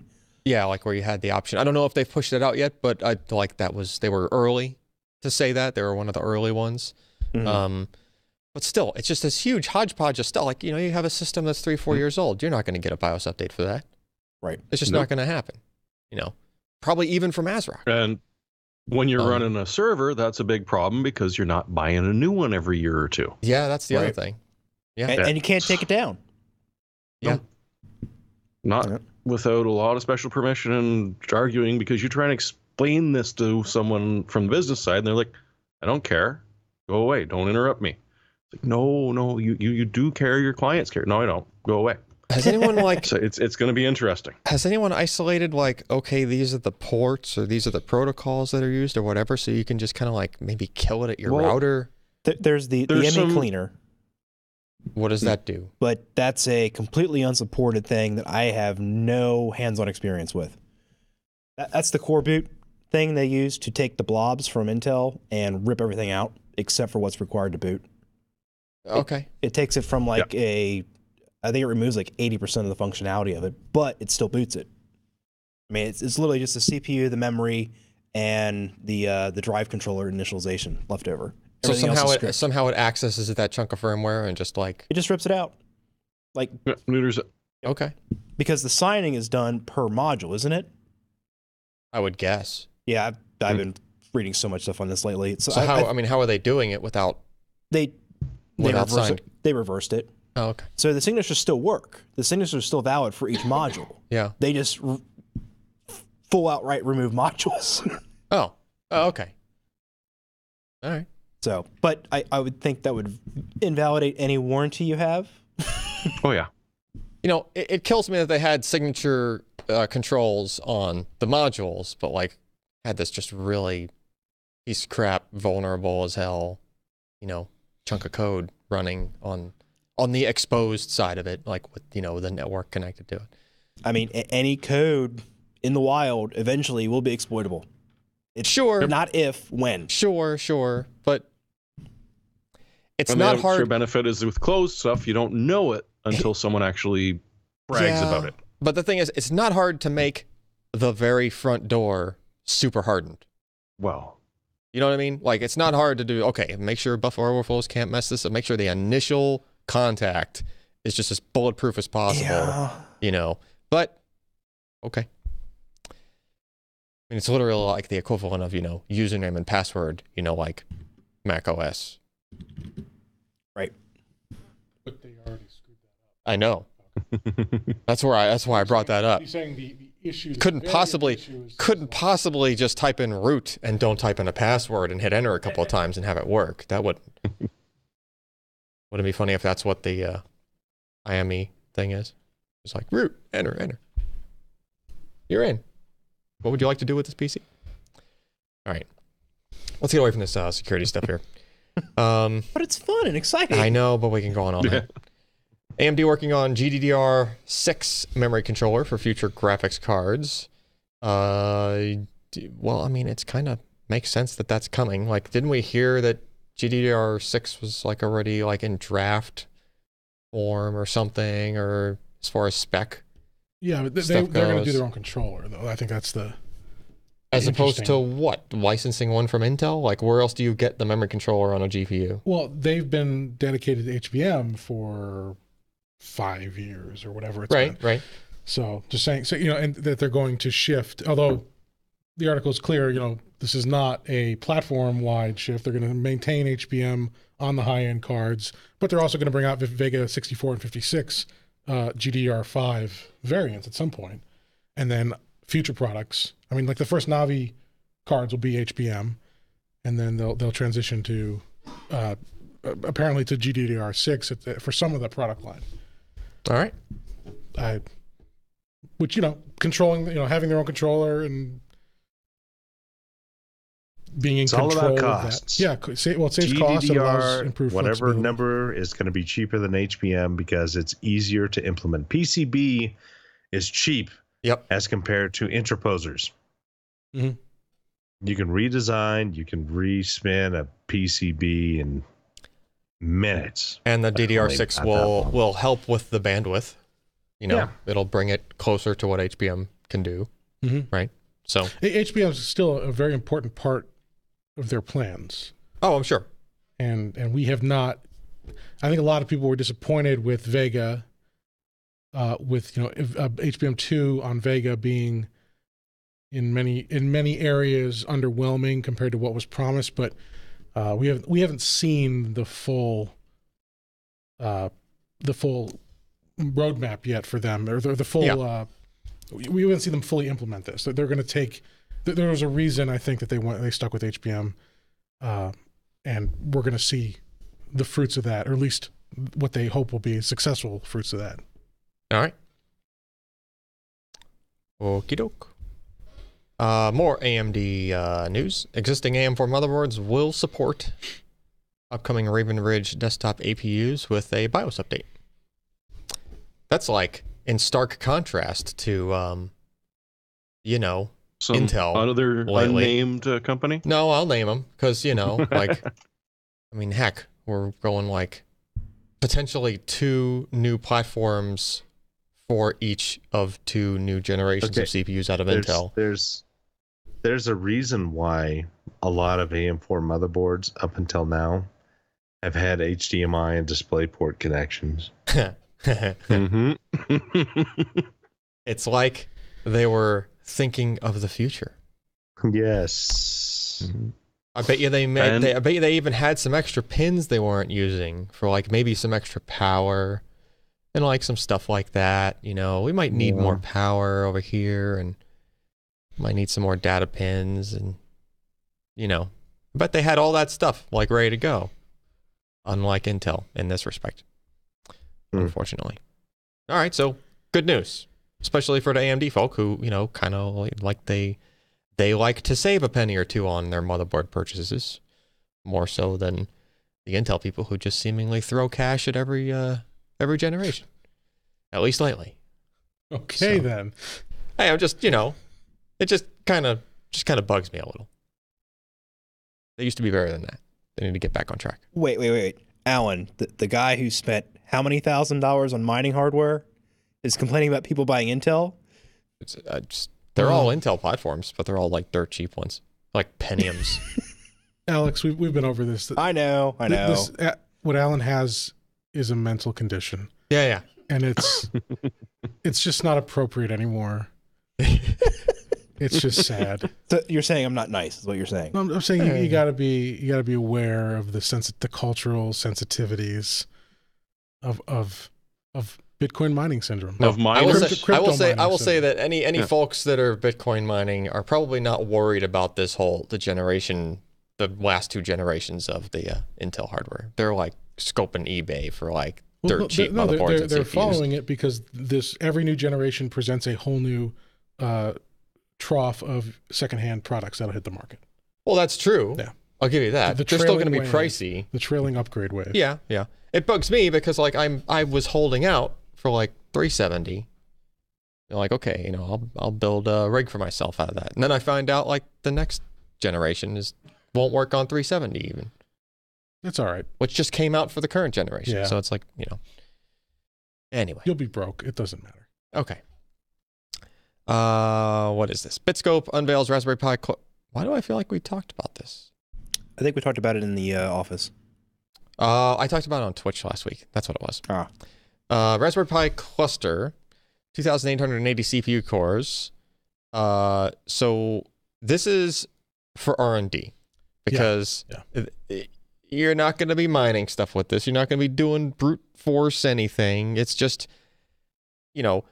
get over 2,000 of something all connected to each other and somehow compile and run code and see if your code can scale to that many cores. It's all about scaling. Yeah, it's all about scaling. It's not about speed so much. Now, there's still going to be some optimization, some other stuff that you can only really do once you're on the actual cluster of CPUs. However, this can probably get you most of the way there. And it's cheap. It's relatively cheap. Relatively for the number of cores. Yeah, it's an expensive box. There are prices in here somewhere. It's $25,000. Yeah, it's 20 under big 25. Yeah.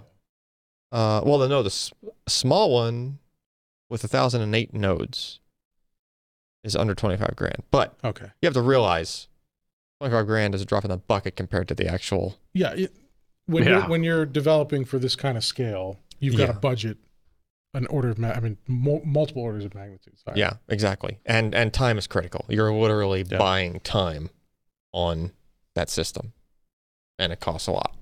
So, because I think some of the comments or somebody was like, will it run Crysis or like any of those other silly. Right. Well, they're saying like this is not. I can't deploy this into an environment where I'm using it to run like actual high core count weather workloads. simulations or it's like, well, no, you're not. Nah. You're it's not not trying for to run. You're just trying to test against. This is what you make sure your weather simulation code runs properly. Yeah. On. And not, I'm sure not runs fast. In true Raspberry Pi tradition, they'll find some really unique uses for this beyond that. Oh, I'm sure. But its core purpose is somebody will buy one of these and have it controlling all the light bulbs in their house. Sure, I'm sure somebody will. It's just slightly overkill. A little bit overkill. You have them run all the bulbs. Raspberry on the Pi East Coast, for each bulb. Sure. Yeah. All right. Moving on. XFX teases RX Vega 56 and 64 double edition graphics cards. Double standing for a double fan shrouded cooler. It's a unique design. It's a cool looking design. Copper heat pipes in there, and looks like plenty of cooling surface area. I don't know if I have any more pictures here. Oh, there's the back. Nice looking back plate. Actually, It's just like a notch out of the whole card there for that X. Yeah, it's got that X shape. Negative space thing going on. Yeah. Well, they just slapped a corset on it for a while. So it makes it look skinnier. If you notice, sexier. If you notice, the rear fan is actually going straight through. I always notice the rear fan. It's going straight through the whole card. Because the PCB is so small. Yeah, because the PCB is so short. So this is. I mean, that would cool amazingly well because you have heat pipes going to the GPU from a cooler that can actually draw straight through the radiator. So that's pretty sweet. But all of it hinges on pricing, and we don't know pricing yet, or availability. So I mean, it looks kind of budget. Like the shroud looks kind of plasticky. Yeah. Like I would hope that that's a kind of a budget. That's a nice metal backplate, but like no telling. Obviously. Yeah. But it should run pretty cool. Change is good. No.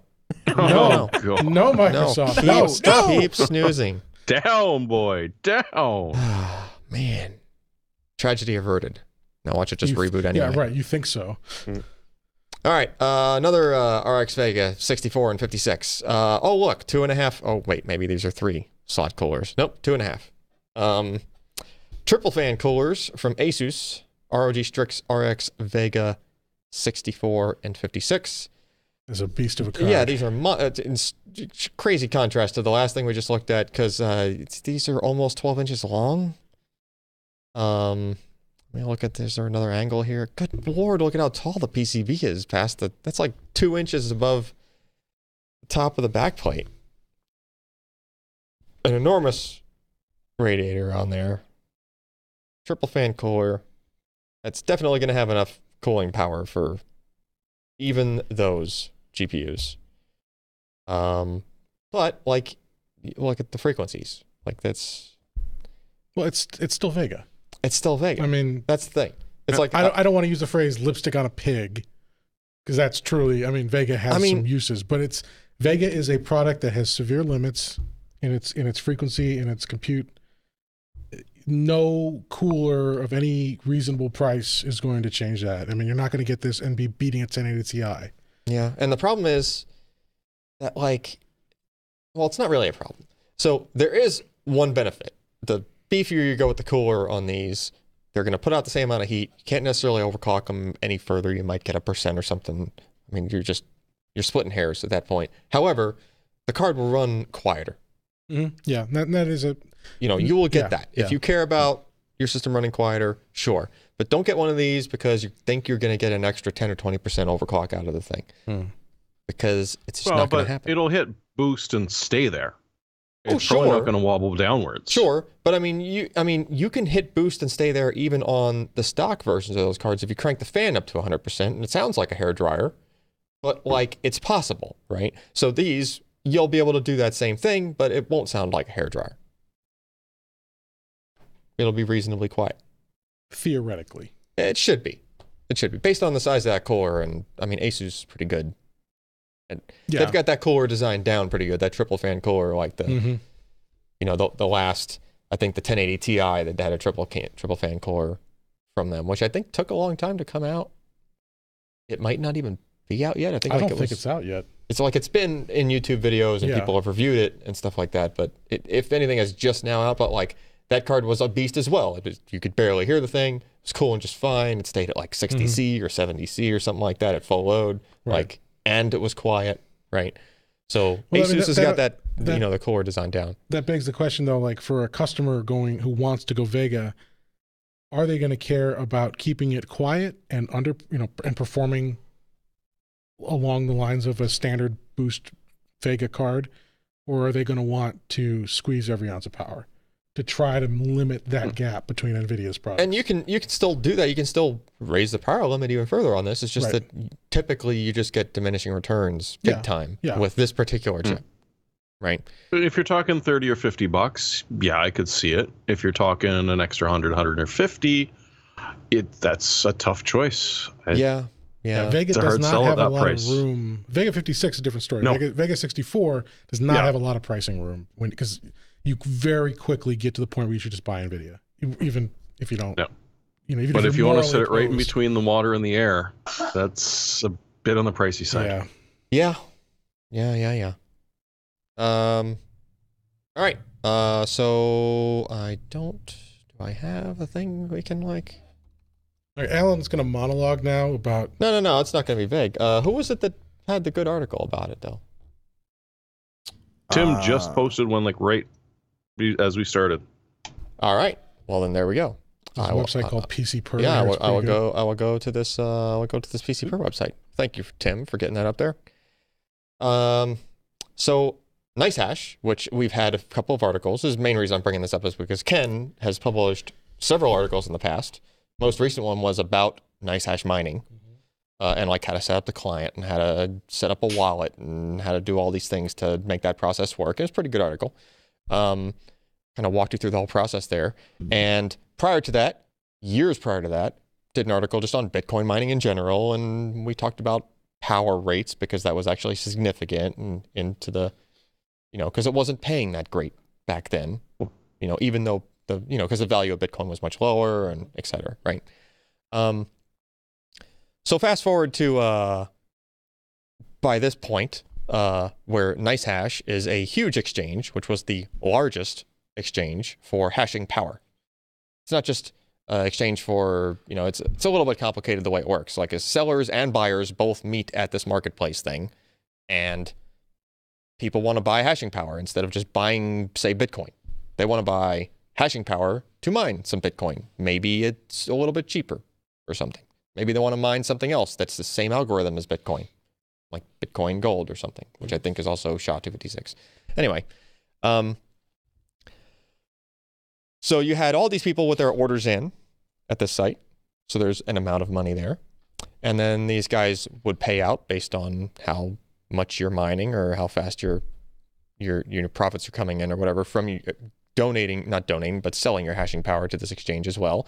So presumably there's a lot of money in flight, right?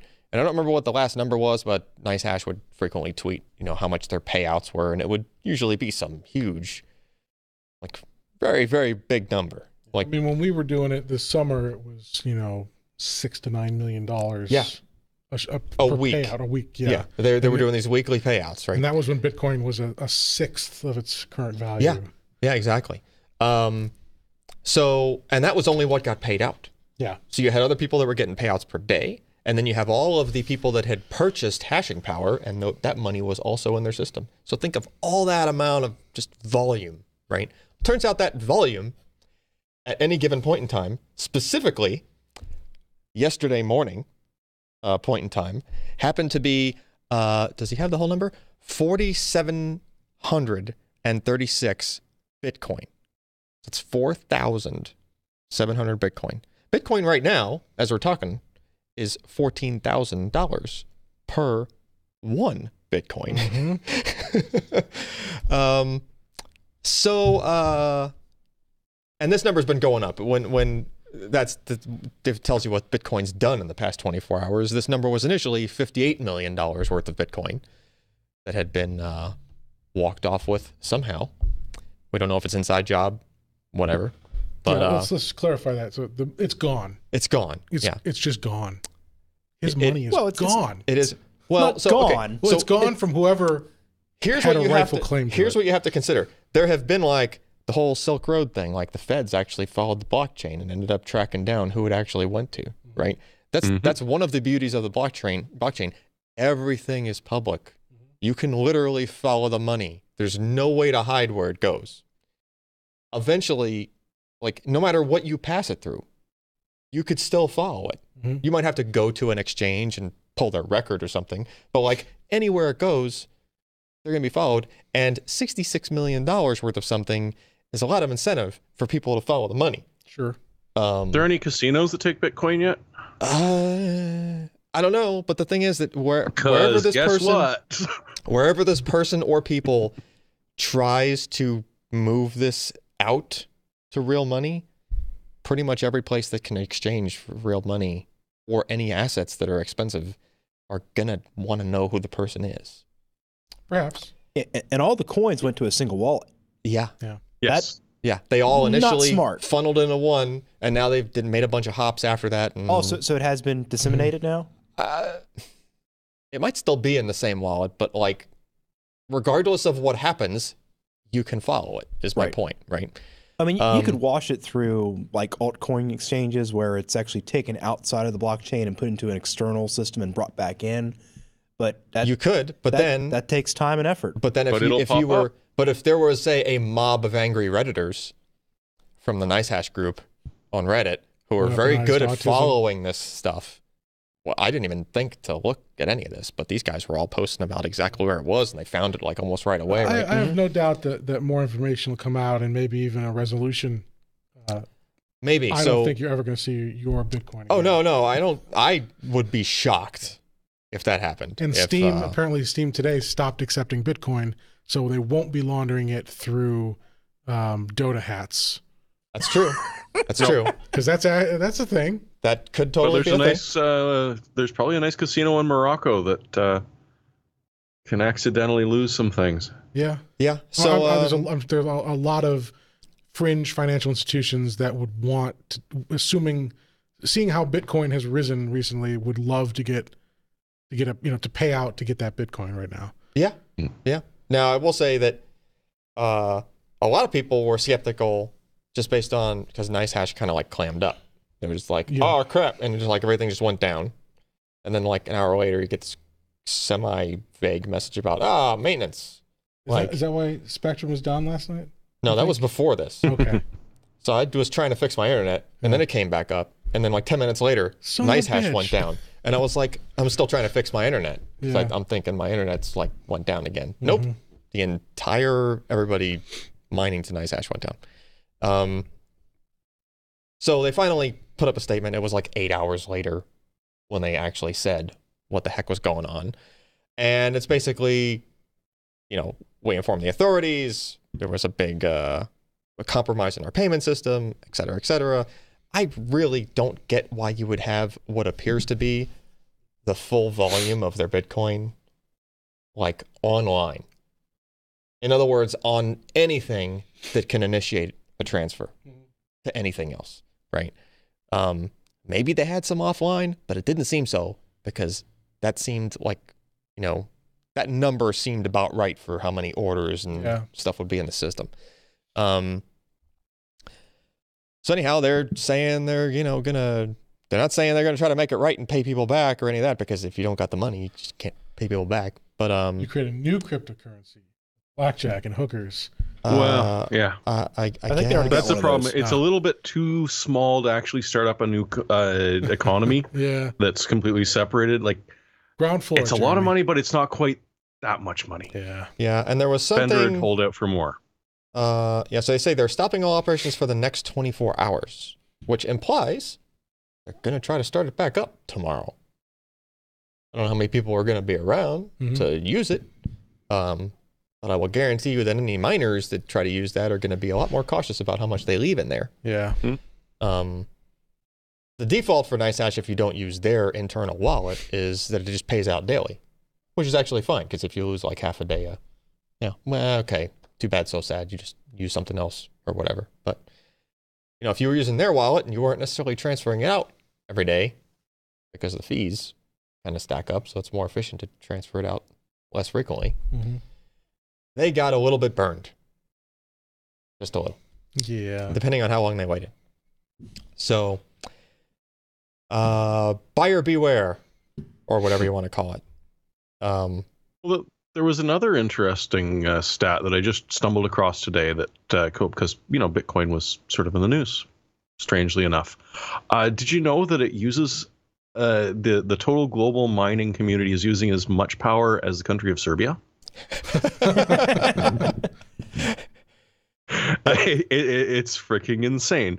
Like, they're talking about 87,563,223 kilowatt hours a day currently. Yeah. It's insane. So I will say there has been some interesting results or fallout from this in particular, because when these guys went down, all the hashing power went away, or at least all of their hashing power went away. And it was a pretty decent percentage for at least some of the currencies, right? There are some of the currencies that just purely rely on GPU mining, which basically means they rely on mining pools, right? Some mining pools only have certain algorithms, like it gets progressively more limited in scope. NiceHash was one of the ones that supported most of everything, especially if you use their legacy miner. It had like 20 algorithms in it or something. So that meant that the rates jumped up. The payout rates jumped up on the other mining pools. Yeah. Ones that are equivalent to NiceHash. You were doing pretty good for yourself earlier today. It's still 3 times what it was. Yeah.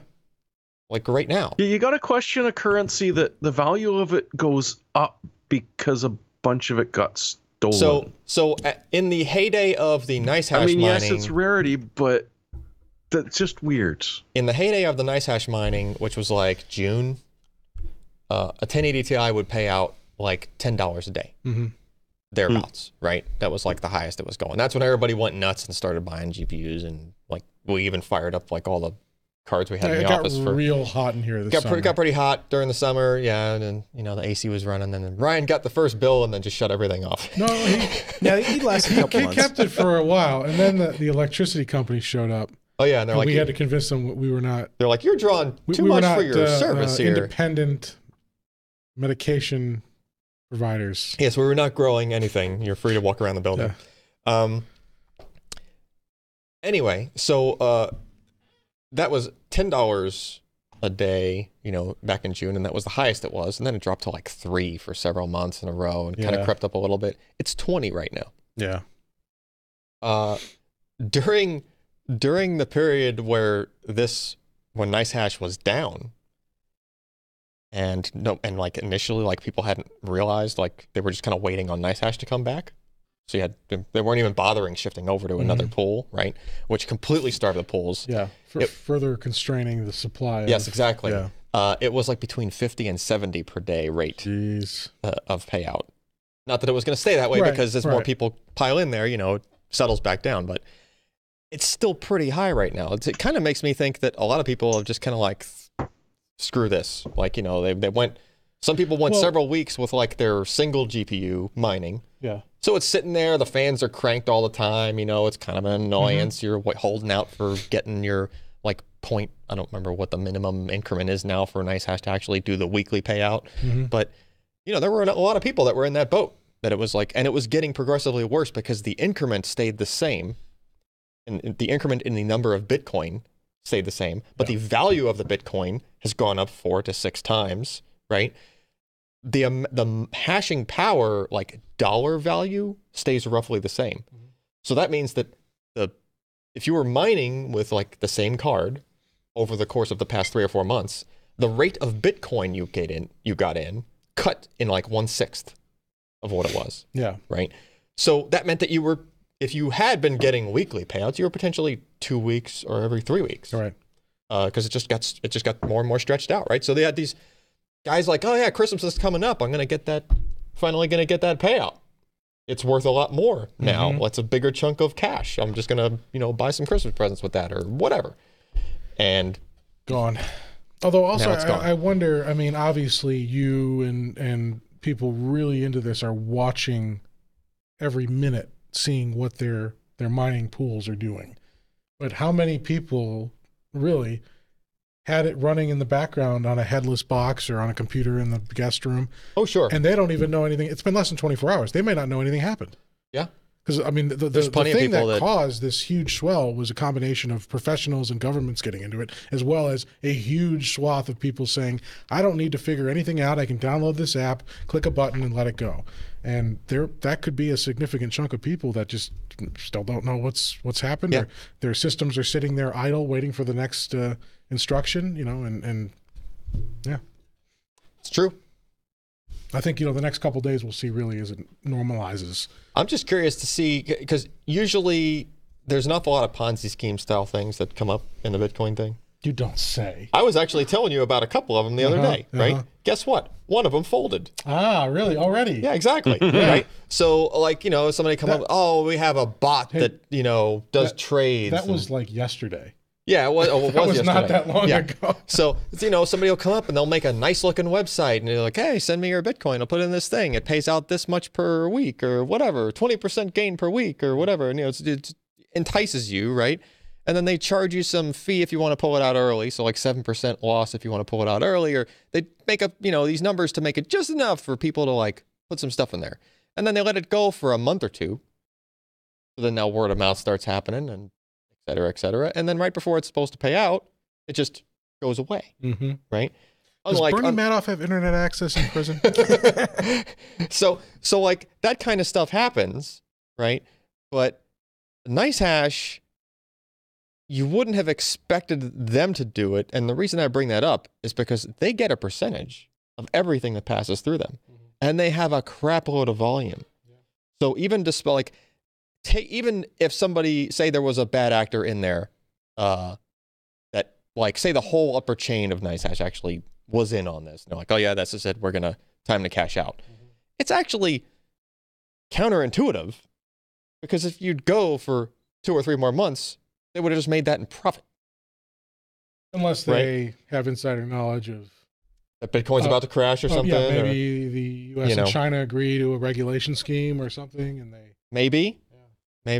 I don't know. There's an awful lot of. Net neutrality is about to fall, and who knows how that would can. Well, just for you guys. As it is right now, there's probably at least another couple of weeks that is just gonna bubble Bitcoin. If I give Jeremy the finger through the camera, do we have to put an explicit tag on the podcast? Probably. Okay. But over the next couple of weeks, you weeks, guys are killing me. Like, My head is exploding. Sorry. Within the next couple of weeks, there's supposed to be like Bitcoin futures on the actual Yeah, exchanges, actual stock on the market. actual markets. Yeah. So just that's even more and more hype, and I'm sure Bitcoin's probably going to even go up a little bit more. I wouldn't be surprised because it's just so much hype. Yeah. And then once the exchange is open, so many people just throwing more money at it.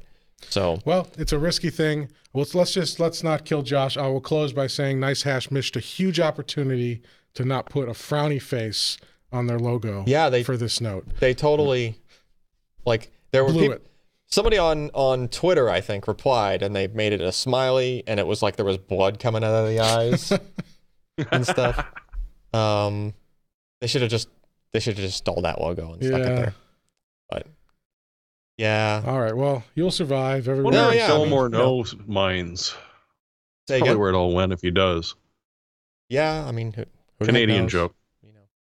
Ah, But if you were one of the angry mob on Reddit, just chill out. It's gone. Rabble. It's gone. You ain't gonna get it back. Just pick up. There's other mining pools out there. There's already like Reddit threads pointing people to like, here's the other, mining pools, and the ones that pay out like every 2 hours and crap like that. So mhm. can't get burned by more than a couple hours worth of stuff if you're really worried about it. So anyway, all right. Well, we ignore the rundown. I don't think we prepared picks this week. Yeah. The unusual. So. Wow, Jim's mic just died. Oh, sorry. He's just I had- standing on I the put my foot on the little cough. What do they call it? The cough Way drop. to cough go. drop. Yeah. So He anyway, dropped I was going to say, Man. thank you, Josh. I was going to say, ignore the rundown. There are no picks this week because of the unusual Well, I picked my staffing. nose. Well, oh, sure. Okay. So there's at least one real thick, long, dried out one, and then a stringy one. And then that's it. Yeah, I can eBay him if you want. All right. That's okay. So you too can share in my picks of the week. We feel it. PCPro.com/podcast Yeah. is where you can go to see the show notes. Join us Wednesdays at 10 Eastern Yes. at pcpro.com/live. And If you Go- want to. to pcpro.com/subscribe to join our mailing list, which we only use to let you know when we go live. Although maybe one day Alan will have to steal it to sell to regain all the money he lost. Somebody will Bitcoin. hack. Somebody will hack the. No, it's just a plain text I don't know. email. Don't worry about it. We don't give it away. It's just to let you know when we're about to go live for this kind of stuff, as well as our special events throughout the week. And there's definitely not a hidden mining program in it that runs every time you launch the email. Yep. No, that's on the website Yeah, that's on the website. Yeah. and in this video player right That now. was actually a thing going out around. That was, yes. Oh, it's still going around. Yep. All right. Anywho. Yeah. With that, I'm Alan Malmontano. I'm Jeremy Hellstrom. I'm Josh Walrath. And I'm so sorry. Ryan will be back next week. Thanks Looks so like you much, need to go to the guys. bathroom, Josh. Is there Alright. a cork on your fork? Nope. No corks. There, But my headphones are Alex, I don't keeping know my where you're going brains. to cut the ending out of that, but, whatever. Just- Whatever. It's Yeah. fine. I'll just fade it to black. It's fine. It's Yeah. fine. Yeah, there Oh, you go. come on. We're a bunch of dirty, rotten scoundrels. Oh, crap. Fine. It resolves. Right. Oh, man. Well, it looks like Ryan's having fun out in Maui with Ken. Oh, is he posting? No, just in general. I mean, Was he on the Twitters? no, he's just in Maui. I mean, come on. Yeah. It's like the ambiguously gay duo with matching shirts. You can't make And a that sexy joke Skeeto. anymore. Not anymore. Oh. You're going to have to bake cakes for the rest of your life, Alan. Okay. So I get to figure out why we have a bad jack on this mixer now. I don't want to That tell you. was weird. It just went up like that. It might just be a cable. These cables are kind of. Is it doing it again? No, that's No, just it's Josh. Well, I knew it was Josh. Jesus.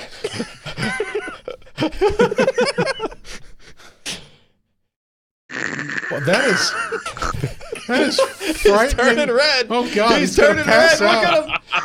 at him. Breathe in. He's like that guy that was screaming at the committee about the tax program. Oh man. That was remarkably accurate, Josh. Thank you. There was 60 hertz in there and everything. Yeah, I mean I could really hear the hum. I was doing some, Tibetan voice throat singing with that too. Singing. So, Two-tone singing. yes. Josh, your son, if he's still sick, you could go make him a nice peppermint tea with a dollop of honey. And then make him Okay. make that noise as he's drinking it. So I was at this convention Anyhow. over the weekend, and they brought in the Cincinnati Zoo, and they brought in their avian guy, and penguins sound like Wookiees. Those are porgs. What? No, like literal actual penguins sound like Wookiees. Which kind? Huh. Okay. There's more than one type of penguin. This was it wasn't an emperor. It had the eyebrows. Is that an emperor? I can't remember. I have pictures somewhere. But I thought someone was doing a Wookiee imitation to the penguin, but no, it was the actual bird. All right. Yeah. Huh. Maybe Today that's, you learned Sorry, something. high five. maybe that's where they got the sound from for the. Perhaps.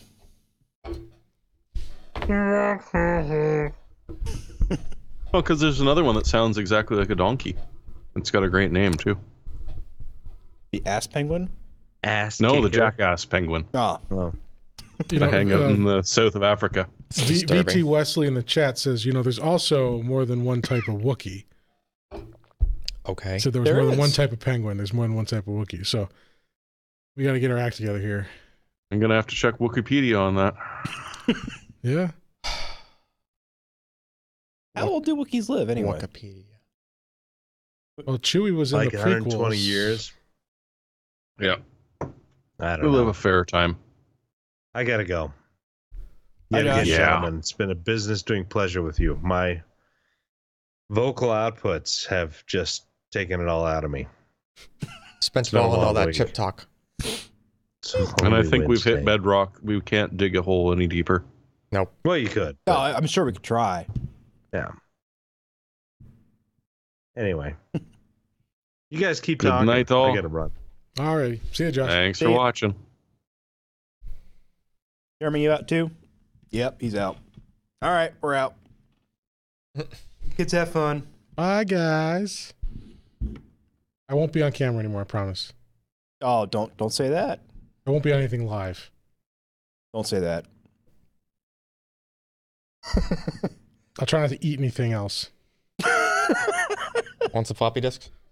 I already ate the floppy disks. You ate all the floppies? Yeah. It's why it gets They those. were owned by a smoker. It wasn't pleasant. That's why it gets those old games. They're cheap. They come with like 10 floppies. It has essential metals. Minerals? Minerals, yeah, sure. Oxides. Mm-hmm. And plastics? Mm, People have a balanced diet. yeah. Just plastics in there. All right. See y'all. Little spring. Anything else?